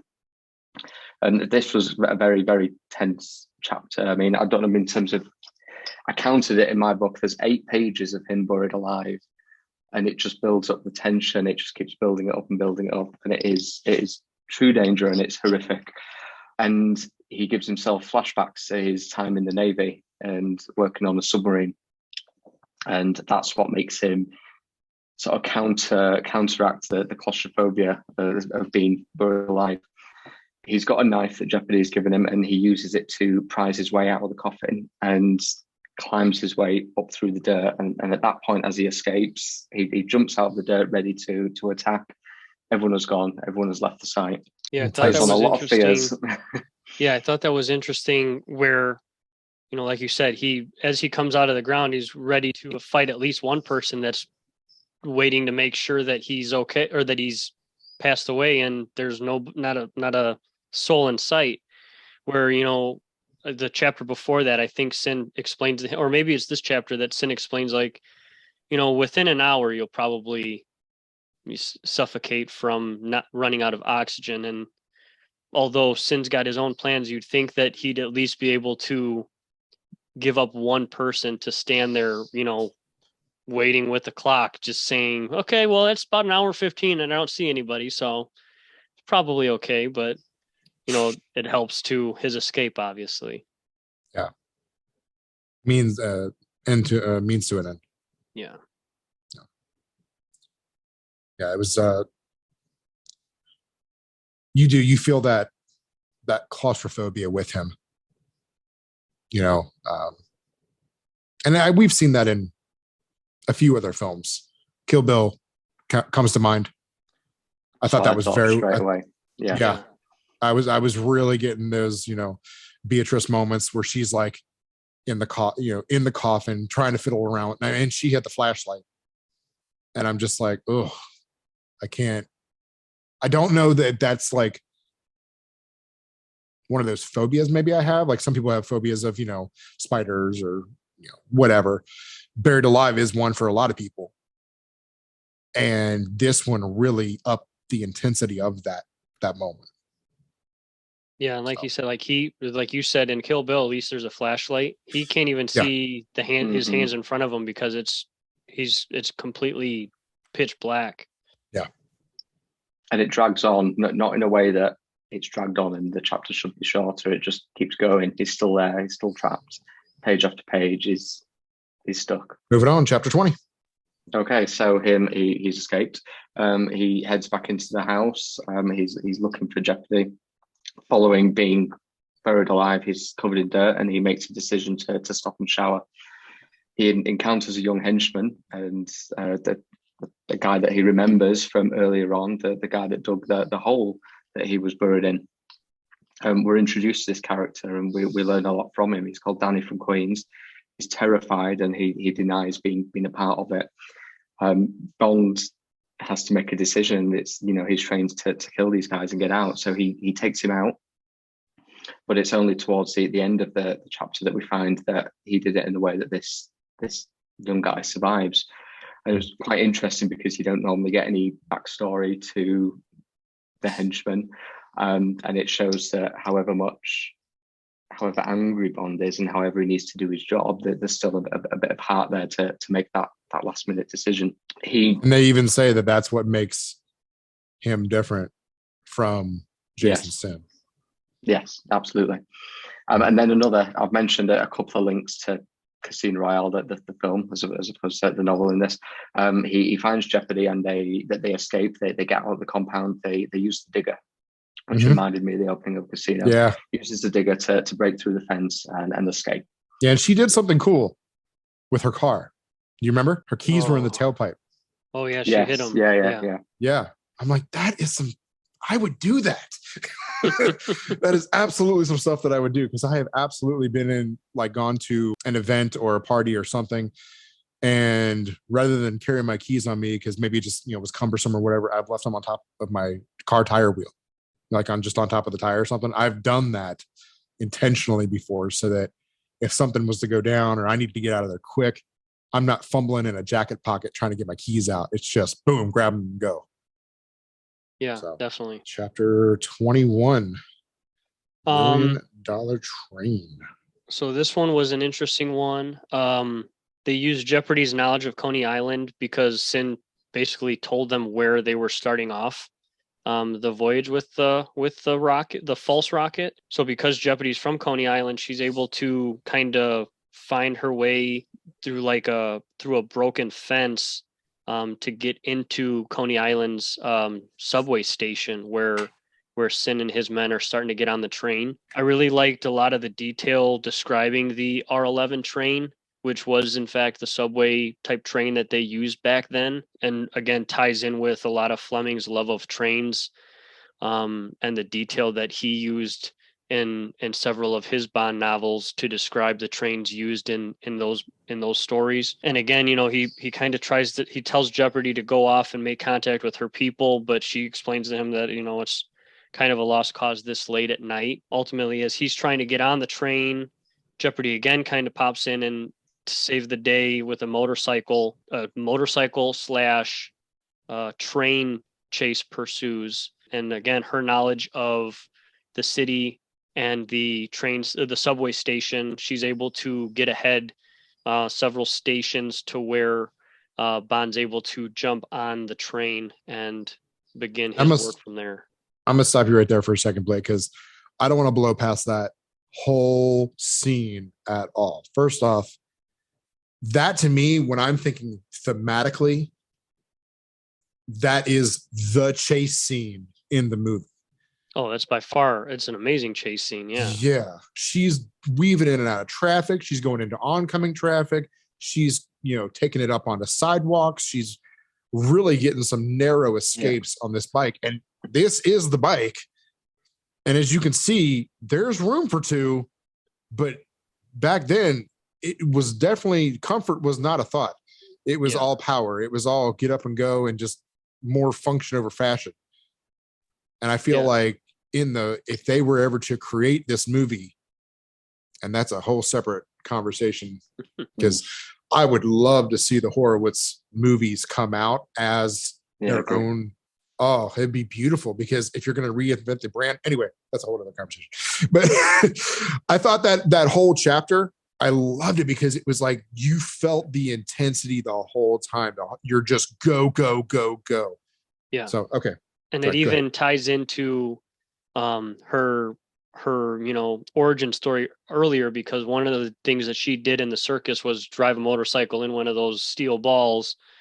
So obviously she knows her way around a motorcycle. Yeah. So chapter 22, I pretty much pictured the pre-title of Skyfall for the most part, Bond being on the train and fighting his way through there. Obviously in this one, he's trying to get to the front, not just fighting one person on one car. But again, Horowitz does a really good job of making it very suspenseful and very detailed as far as how difficult it is to hang on to the train and kind of inch his way forward and past one car full of all the henchmen to get to the bomb that he needs to defuse, and go from there. He does get to the bomb, which I thought was, Sin explains that he's going to use C4, but I thought that it was really interesting how simple of a bomb was kind of described, because it's, especially with Bond skills, I'm sure he probably had to defuse in a matter of a minute,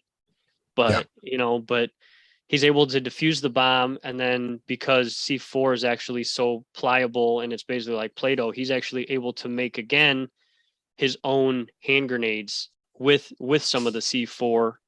And then he goes from there as far as trying to decouple the carts to separate the rest of the bomb and all the henchmen from himself and Sin. Yeah, it was, and C4 is really pliable. If you've ever actually messed with it, have you ever had a chance to? I have not. No, I don't go to any crazy training classes like that. Okay, I have seen some things. I'm not at liberty to say how or why. Mainly because I'm talking to a police officer, but but I'll put it this way. Think like really firm cream cheese.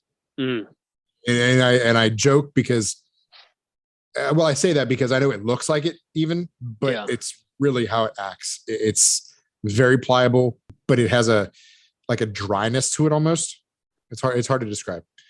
But I wanted to go through a couple of these pictures here because we were kind of talking a little bit. We were kind of going through a couple of different things. That is actually the inside. And he describes when he's going up through the train, when he gets inside, he's like, it's got that traditional red painted floor and the gray walls. Yep. And it's like, this is the train. Like, I think it even says 9th Avenue there on the left. Yeah. And that's the old school ones that didn't have the digital updated features to them. But you said on top of a train. And I got the biggest kick because we talked about this. Like, you sent me this picture. Yep. And I struggled because I started looking up. I was like, there's got to be, maybe there's something else I could look up. And I did. I spent probably 30 minutes trying to find a better picture than this on top of a train that wasn't Daniel Craig from Skyfall. Yep. I was trying my hardest too. And yeah, this was the best that I could find. I tried every which way to Google and search person hanging on top of a train. And surprisingly, there wasn't a lot of pictures of it on there. Yeah. Sam, do you have this problem in London? Not really. And when you go down to London, it is very much as you imagine it in Skyfall. Great chapter. Yeah. I mean, part of me was surprised that it was split into 2 chapters because, again, you mentioned earlier, it'd be great to see this as a film, but you get to the point where you read these books and you are just picturing how it would be translated on the screen. And those 2 chapters could have, the one long sequence really, aren't they? Yeah. A lot of detail in both of those. And,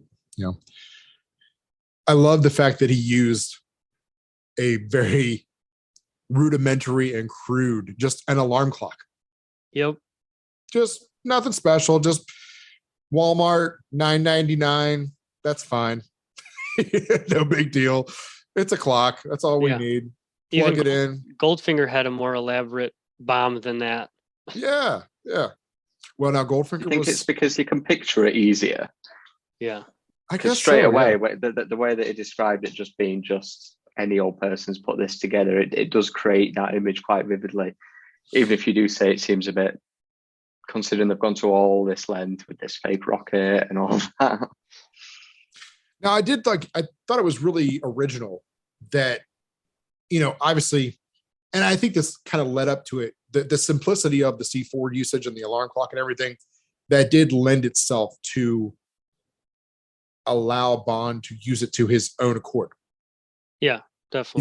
He's got the detonators, and they even talked about how the blasting caps were sometimes so cheap that you could literally see teeth marks in them where they were crimped on by somebody's tooth.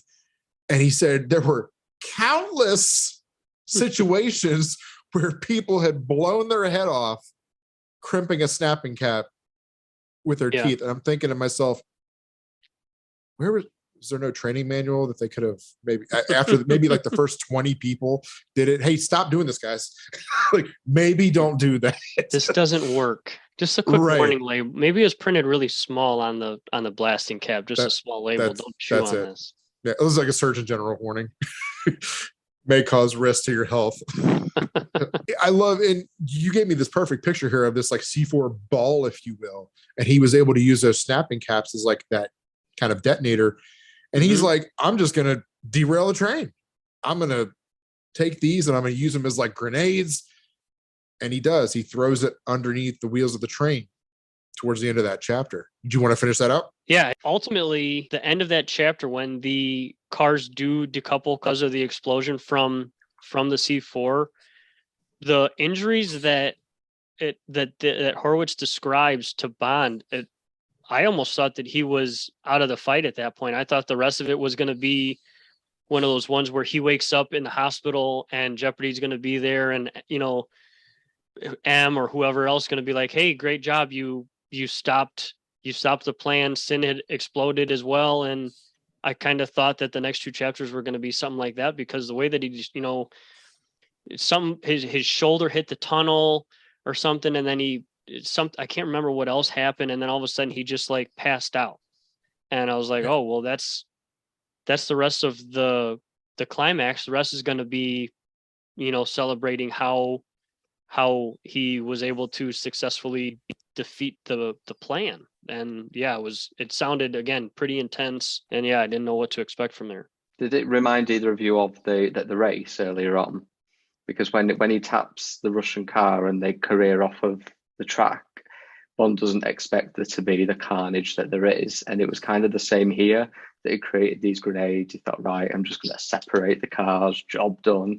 And then, no, it's kind of a bit more than that. And it kind of harkened back to how he didn't quite anticipate what would actually happen. It's so powerful. You don't need a lot. And he definitely underestimated that in this situation. And that's a great point, Sam. Just like you were saying in the race, when he caused the carnage, it talks about, he's like, I'm like twisting and writhing, like it's twisting his body in a way that he just wasn't expecting.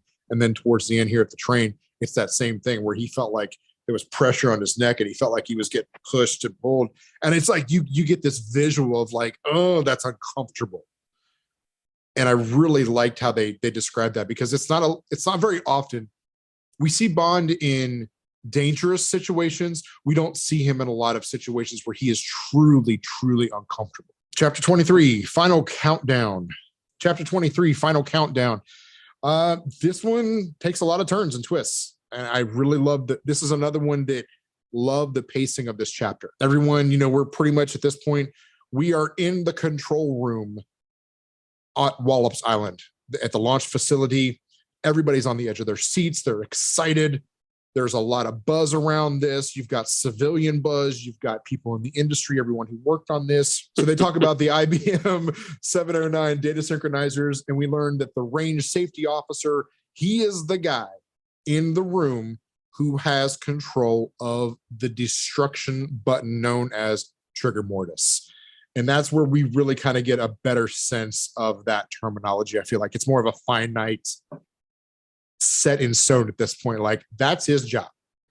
You know, all the text kind of came up with this gravely named term called trigger mortis.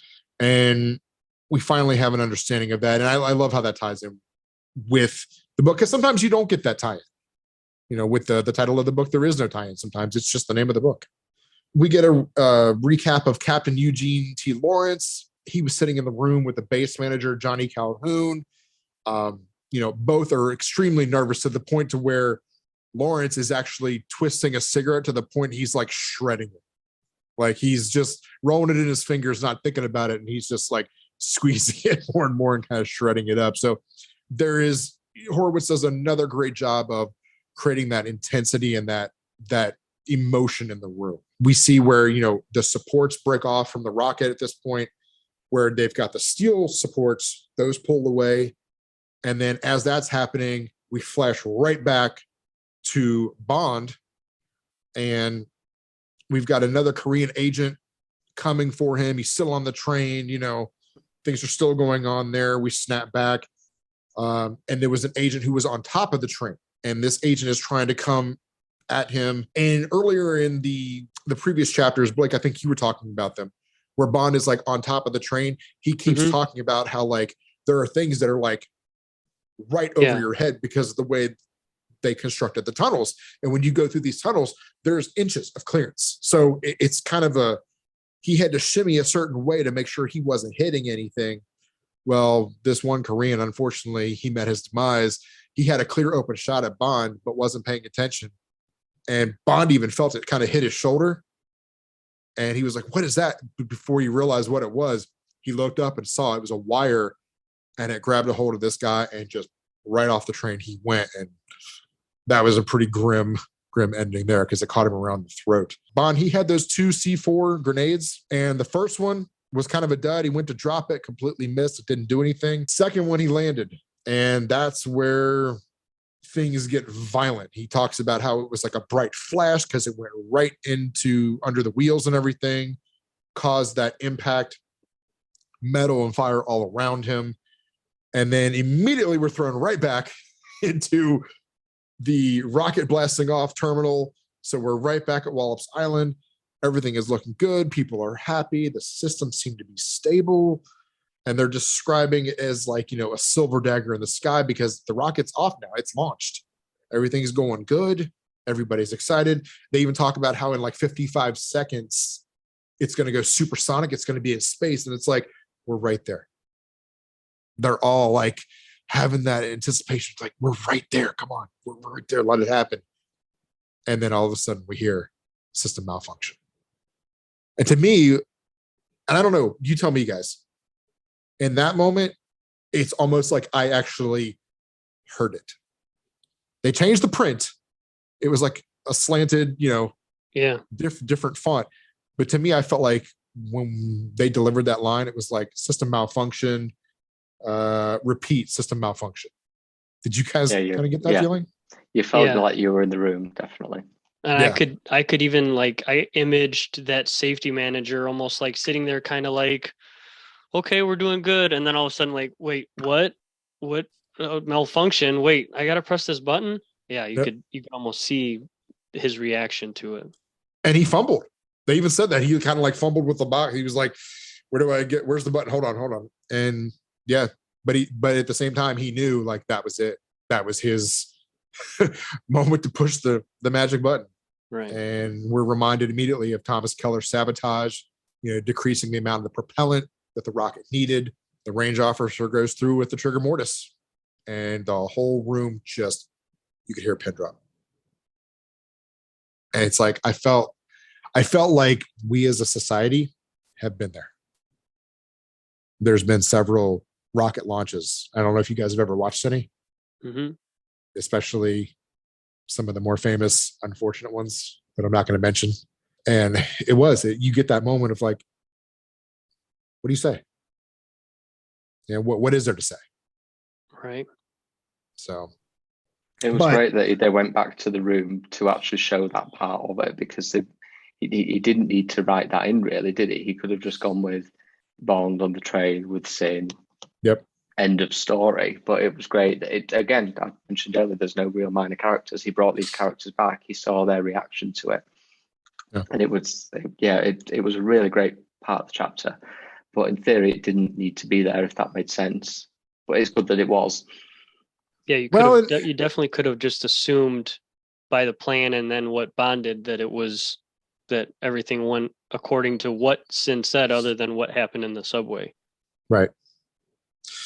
So this is why I like Horowitz. And God, I really hope. And I know he said he's only doing 3. Man, I hope he comes back. I hope they're just like, here, have another trilogy. It's okay. Come on back. It's okay, really. Come on. Money talks. Right, exactly. How much did you need? How much? But so now we're back to Bond. He's waking up at this point and he's feeling like this thud and he doesn't know what's going on. And he feels it again. And he talks about how it's like a repetitive, like a rhythmic motion. It's Jason Sin kicking him in his ribs.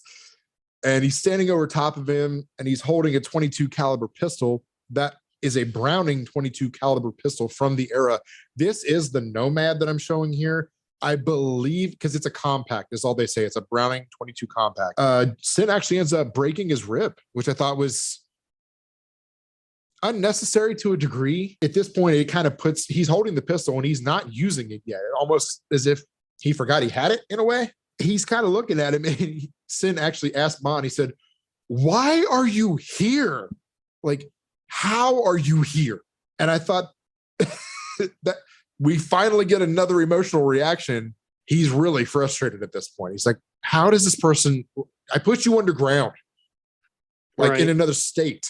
How are you here this quick? And so he's kind of, he's got him wounded. He's down and out. And Bond realizes he doesn't have a weapon. He's reaching for that. I think he had a knife at the small of his back or a gun when the train crashed. And he's checking to see if it's there. But the rib has kind of got him down at this point. And he reaches and he grabs a chain. And he brings that chain around because Jason Sin is still monologuing, which, again, a little cliche.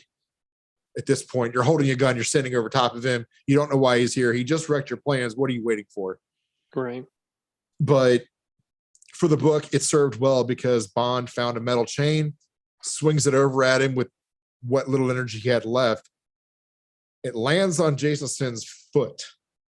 And that I kind of didn't like. What about you guys? Did you feel like that was kind of like... I like, so like you described, he kind of throws the chain at him with his last ditch effort. And I almost pictured like a incredibly exhausted person just being like, ugh. Yeah. And the chain just like barely getting there. And at first it's like, okay, well that failed. What's he going to try next? Is kind of how I was at that point. I was like, that was epic fail. It almost contradicts itself, doesn't it? Because he's clearly doing that because, as we'll get to, we know how he gets him, but he's wounded, he's been beaten, he's on the floor. So, when you read it, you think, oh, was he really just trying to actually cause damage? Or was he actually planning to do what he does next all along? Because it doesn't really make that much sense. Well, yeah, and I mean, let's just go ahead and say it. I mean, he takes the other end of the chain. Jason Sin calls him out on it, says, is that all you got? And he says, no, actually, it's not. And he throws the chain on the one rail of the train that potentially could be electrified still after the crash. And luckily, and it even says in the book, luckily it was for him. And it put 750 volts of electricity through Jason Sin, killing him instantly. So was the moment, because I was thinking to myself, right, not? Yeah, to catch him off guard, because I'm thinking, if you throw a chain on my foot and I'm standing there I'm just going to kick it off my foot. Game over. Like, plan ruined. Like, I'm not going to just leave it on my foot. I'm just gonna, because it's gonna be an insult to be like, that was nothing. That was a fly on. So I'm just gonna kind of kick it off. So it's almost like it felt a bit of a stretch of a way to take out the main villain in the movie, but we've had worse. I'll put it that way. And that is pretty much where that scene ends, because at that point he picks up the 22 pistol and kind of limps off and scene. He should have said shocking, I positively was shocking. about to say, who's going to be the first one to say it? Thank you. Thank you. Because I mean, why not, right? At this We're point. all thinking it. We didn't get it in the Goldfinger book, so we should have got it in the one right after. Right. Whatever. We did. You know. All right. So final chapter here. Does anybody have anything they want to say before I kind of go through this a little bit? Anything? Put it this way. Let me ask this question. In order, Sam, I'll start with you. In order of the chapter. So in the beginning of the chapter, is there anything that stood out to you that was like you wanted to kind of hone in on? One of the things I sort of wanted to mention was, I mean, I thought the book was great. I really enjoyed it. It's my second time reading it. I feel like because we planned to do this, I spent a bit more time and read it a little slower, and thoroughly enjoyed it. But one of the things that I wanted to mention, and I did question it as I was reading it, was the link to Goldfinger, the beginning, Pussy Galore, all that side of it. Do you think it needed it if it wasn't there? And personally, I'll go straight out and say I think part of it was probably, it was a new book, new writer. Are they trying to get the audience straight away, get the headlines there straight away, set up the Goldfinger, Pussy Galore return and all this? I enjoyed it. But there could have been different characters and it had the same effect. What did you think? Blake, what do you think on that? I agree. And that was even one of my three, main takeaways / questions of the book. I really enjoyed the book overall, but having read the Goldfinger novel also, I'm okay with with Pussy Galore being there at first. The part about her, being abducted and potentially murdered and then running away with Logan, to me seemed a little bit not needed. And then, fast forwarding all the way to the last chapter here, it was almost like they needed to, like Horowitz felt the need to close the door on the Goldfinger stuff. So just like a quick mention of, oh yeah, well, and all the, the CIA's been made aware and is rounding up all the rest of Goldfinger's organization. Where I agree with Sam, like it wasn't necessarily, the story did fine without any of that stuff, in my opinion. And it wasn't necessarily necessary for that part to be added in there. It kind of felt forced at the end. But all in all, I really did enjoy the book, and this is the first time that I've done something like this. So I, like Sam said, I was definitely took my time and wrote notes down, and I think I took a bit more out of this book than I did others, just because I was kind of trying to, make sure I got all those little small points. Right. And sometimes I feel like, because I have done this before with other books, Bond novels even, and not on video necessarily, but I've had like book discussions. And I feel like whether or not we feel that something may be necessary or unnecessary to a story, having the moments of like paying tribute or continuing on a character's story arc, a lot of times for the reader, it's just fun. It brings you back. I don't try to, because these are fiction novels, obviously. These aren't a lot of, as we could tell, Horowitz has worked in a lot of truth, a lot of history, which I love. And that's why this is one of my favorite novels. But I feel at the end of the day, this, for me personally, added to the character that is Pussy Galore, because even if it's just this if I can summarize her whole part in the movie into one page, which I probably could, it's still one more page on a character that I love and I am dear. And for me, that's worth it. Yeah, you're right. You're right. It's canon. It's so canon. Yeah. Thoroughly enjoyed it. Thoroughly enjoyed the book. It was great. Yeah. I think if the book wasn't good, then I would probably hone in on that a bit more. That it was forced. But yeah, I did wonder whether it was needed. Yep. No, I get it. I agree.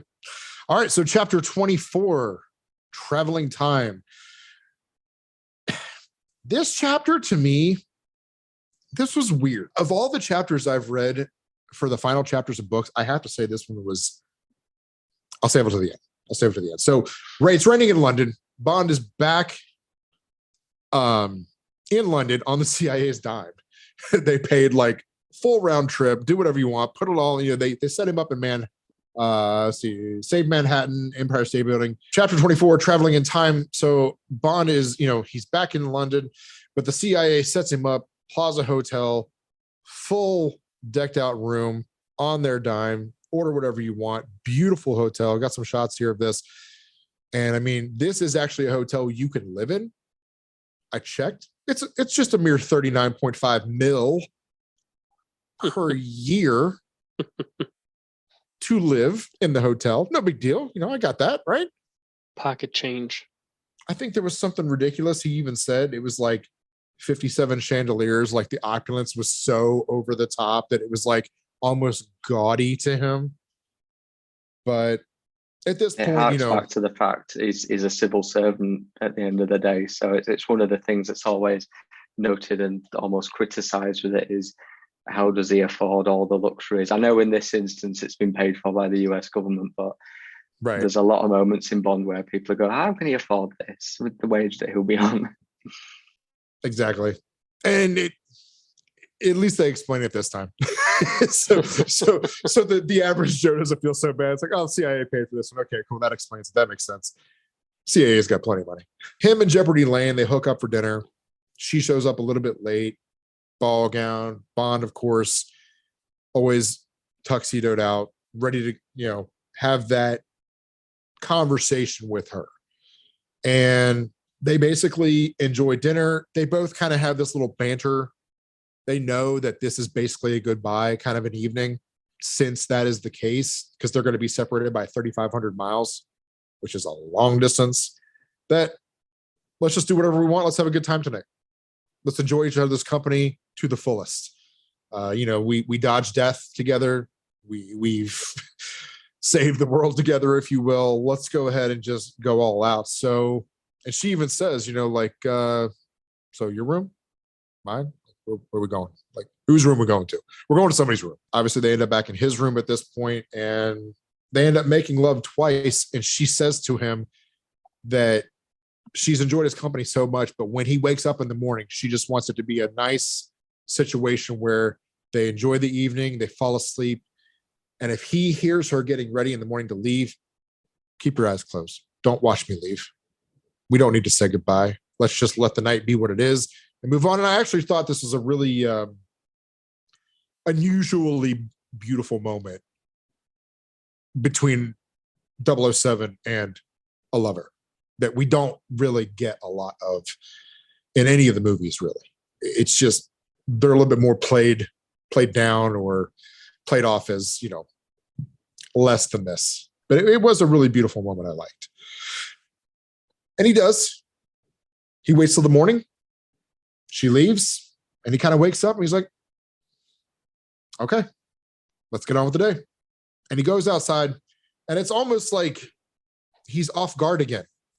Because as he's walking to the Bentley, he notices it's raining, and he doesn't catch the fact that there's a very strange man coming towards him in a trench coat with his hands all bandaged up, his face all bandaged up, and he's holding the trench coat closed. He doesn't even have it buttoned down.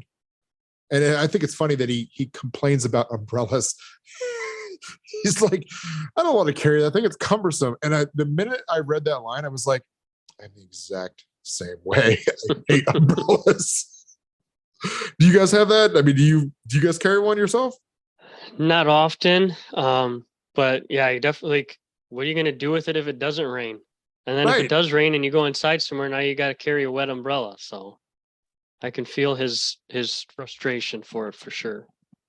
But he is English at the end of the day. I don't carry one, but there are 2, maybe 3 in my car, just for perspective, because you just don't know. And it's British weather, so you gotta have one. To that point, I have an ice scraper in my car, and we're at the end of July because Chicago weather, you never know when you're going to get frost on your car. So Okay. So this is a geographical thing. Gotcha. Okay. Yeah. That makes way more sense. Yeah. Because I'm in Kentucky, and like, don't get me wrong, it rains here, but if it does, I mean, it's like we get a storm like once a month, and then it's like drizzles here and there, but never to the point where I'm like, I have to have an umbrella. But I guess change the environment, you change your necessities. So, but yeah, so Come at to this London, point, you'll see what we mean. Never go to London, you'll see why it's in there. well, at this point, so obviously we find out that the person walking towards him in the trench coat is Dimitrov, the Russian race car driver from the Krasny earlier at Nurburgring. And he's got Bond at gunpoint. He's really kind of caught him off guard. Obviously, Bond is still healing, thinking that everything is okay at this point, really not paying attention. And I thought it was slick, and I like this, that they incorporated the car, even though this is not truly a gadget. As the rain is coming down and they're talking back and forth, because he is telling him, like, look, this isn't for Smersh. This isn't for Russia. This isn't, for anybody. This is for me. This is personal. You did this to me. You tried to kill me and take me out. And Bond's like I tried to save you. I pulled you out of the flaming car. You're alive because I'm here. He didn't want to hear any of that. Obviously, he's still got the bandages on. He's all scarred up and everything. And the whole time, Bond is just like inching down, down. And I love how they play that off, where Horowitz writes it, to where he's using the weather to his benefit, to where he's slowly sinking behind that window of the Bentley that he knows is bulletproof. And Blake, I'm sure you can chime in. And Sam, I don't know. I apologize. Maybe I shouldn't assume here. Do you have experience with firearms yourself? No, absolutely not. It's not a thing over here. Okay. At all. So it's one of the things I was about to say earlier on, when you were talking about the various different guns and looking them up and talking about references to different eras. Even reading the book, that straight over my head. I've never encountered a gun, let's just say. Well, speaking of which, so this is the gun he's holding. That was a perfect segue, Sam. Thank you. But he actually, he pulls out, it's a 9mm Russian Makarov. Yeah, I think that's how you pronounce it. Makarov. Yeah. I'm sorry, Sam. We actually have lots of guns over here. I have 4 in this house right now, but it's just something that I think in America, it's part of us. I find them fascinating, and for all their differences and their nuances and everything, but something, Bond was able to get to the PPK, get behind the bulletproof glass, gets 2 third shot off, which Blake, you could probably vouch for me, 2 to the chest, 1 to the head. He actually catches 2 to the chest, 1 to the neck. Yeah. But Bond being injured, I liked how Horowitz wrote that, because he would not have been off, because he was also shooting left-handed. Yeah, he's shooting with his offhand too, which definitely changes things as well. Big time. So Sam, if you ever get a chance to shoot, I highly recommend it. It's just an experience in itself. Even if you never own a firearm, it's a fun experience to go out and try. And just realized that the full extent, which is probably the most British thing you'll hear tonight, is I did go clay pigeon shooting on the stag do. There you go. So you shot a shotgun. That's the extent. Yeah. And did you have a good time? Oh, it was great fun. One of my friends was pulling the Roger Moore eyebrow the whole time, because he just, he was loving it. Awesome. The point is that, Bond is in a really vulnerable situation, and he's able to still capitalize. But I love that Horowitz was able to put that variation in there of not hitting the target, because he's still shooting left-handed and with his offhand. And as he goes around to investigate the body, and he finds Dimitrov lying, dead in a pool of his own blood and in the water and everything, as they say, his hand is still gripped around the gun, experiencing trigger mortis. Yeah, I thought that was another good use of the title. Yeah. And part of me almost wishes they would have saved it to the end. Yeah, that would have pulled it off too, because there have been some of the movies where it's only been like the very last little bit where they've said it for sure. Yeah. They could have pulled it off with that. But the final thoughts on the book. Well, let me rephrase that. The final reflecting words that Bond has in the book. He says, "No agent has ever survived long in the 00 section. And one day, someday, somewhere, would have the agent, and it would be he lying there dead, flat out in the rain. But not today." The end. So. Great ending. Yeah. I think so too. Yeah. I thought they wrapped this up well. So real quick, we'll do a quick recap. Sam, what's your overall thoughts on Trigger Mortis? Loved it. Yeah, loved it. It's I watch films over and over again. You're probably the same. I don't really read books again. Once I've read it, it's done. I mean, I've read Casino Royale twice, maybe over the years, but all the other Bond novels that I've got to so far, only read once. And I enjoyed this second time round just as much as I did first time round. It's the first continuation novel I've read, and I have only read this and Forever and a Day, full disclosure. But yeah, it was great from start to finish. It had me completely gripped. Blake, what do you think? Same thing. I thought this was a really good book. I have read a few of the continuation novels, but this definitely is up there with one of the better ones. And I do like it a little bit more than With a Mind to Kill. The pace is awesome. The action's awesome. And you can really, the detail in the action scenes are pretty awesome. Really, the only thing that I didn't care for at first was just the different directions that everything was. But I had faith that they were going to tie in at some point. Mm-hmm. It's just kind of, that part is slow to get started, but once you get to that part, it's all in all, it's a really good book, I think. I would say now I've read this one, obviously. I own Forever and a Day. I also have read With a Mind to Kill. And I have my own thoughts on that, which I'm not going to go into now, but I can tell you that of the Horowitz that I've currently read, this is hands down my favorite. Like you, Sam, I have read a handful of the Ian Fleming novels. I have On Her Majesty's Secret Service and For Your Eyes Only. And I personally, when it came to some of the Fleming novels, mainly the Roger Moore films, because you're probably going to shoot me, but I'm not a Roger Moore fan. I want to be, but I'm not. I can't get into it. I think it's the bell bops. But having said that, I do enjoy the novels. And even though On Her Majesty's Secret Service is probably still going to hold my number one slot for best Bond book that I have read, because it has some variations from the movie. Not a lot, not a whole lot. This is so well paced. And that is where I feel like it shines through overall as a book. So, yeah, great. Yeah, it was an enjoyable read for sure. Very much so. I have one question for you both, though, that I thought was quite interesting. Yes, please. Sorry, I know we're going sort of quite long into the day now. Could you see if anybody's this still as watching this, thank you for watching still. Could you see this on the big screen? I think so. I don't know if they'll make it, but I think this would be a really good movie. I think this will make a cracking game. That too, yeah. I think all the action sequences, as I was reading it, I thought this would be a really good game. I think this would be a perfect opportunity for Amazon to step in and turn this into a miniseries. A continuation miniseries.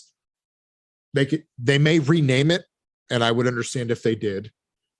But being that it is a continuation, it is a period piece book. So you're not going to get a lot of product placement like you Right. would with a movie, which is where a lot of movies make their money with those product placements. But with a television series and with Amazon's recent acquisition, I could easily see this being a mini series, like a 6, or kind of like Obi-Wan. You know, they turn it into like a 6-episode thing, put it out on Amazon Prime as an exclusive James Bond event. Money. So You heard it here first. yeah, that's my thought. That's my hopes, at least. Well, guys, I definitely want to thank both of you for taking time out of your lives to sit down and go through everything and all the prep with this. I know this was time consuming for all of us. I want to thank you for spending the afternoon with me today. Or the middle of the night for Sam. Or the middle of the yeah. night for Sam. But you know what? Great fun. Yeah, great fun, guys. Really enjoyed it. Yeah, I enjoyed Absolutely. it too. Thank you for the invite. Enjoyed it. Anytime. No problem. So everybody at home, thank you. If you are still watching, again, thank you so much. I'm going to try to edit this down as much as possible to where it still makes sense, of course. But this is not the only one we are doing. The Bond Report will be back, and I will be doing Forever and a Day next month. And the month after that, imagine that, I'll be doing With a Mind to Kill. I will be most likely reaching out to these two gentlemen here, since they've been so awesome and fun to talk to you today. And I'm going to try to get them back on another book read as well. But if you guys have any comments or questions, please feel free to leave those below. I always appreciate a thumbs up. Guys, thanks so much for watching. Appreciate all the help. And as always, Merry Christmas, everyone. 007.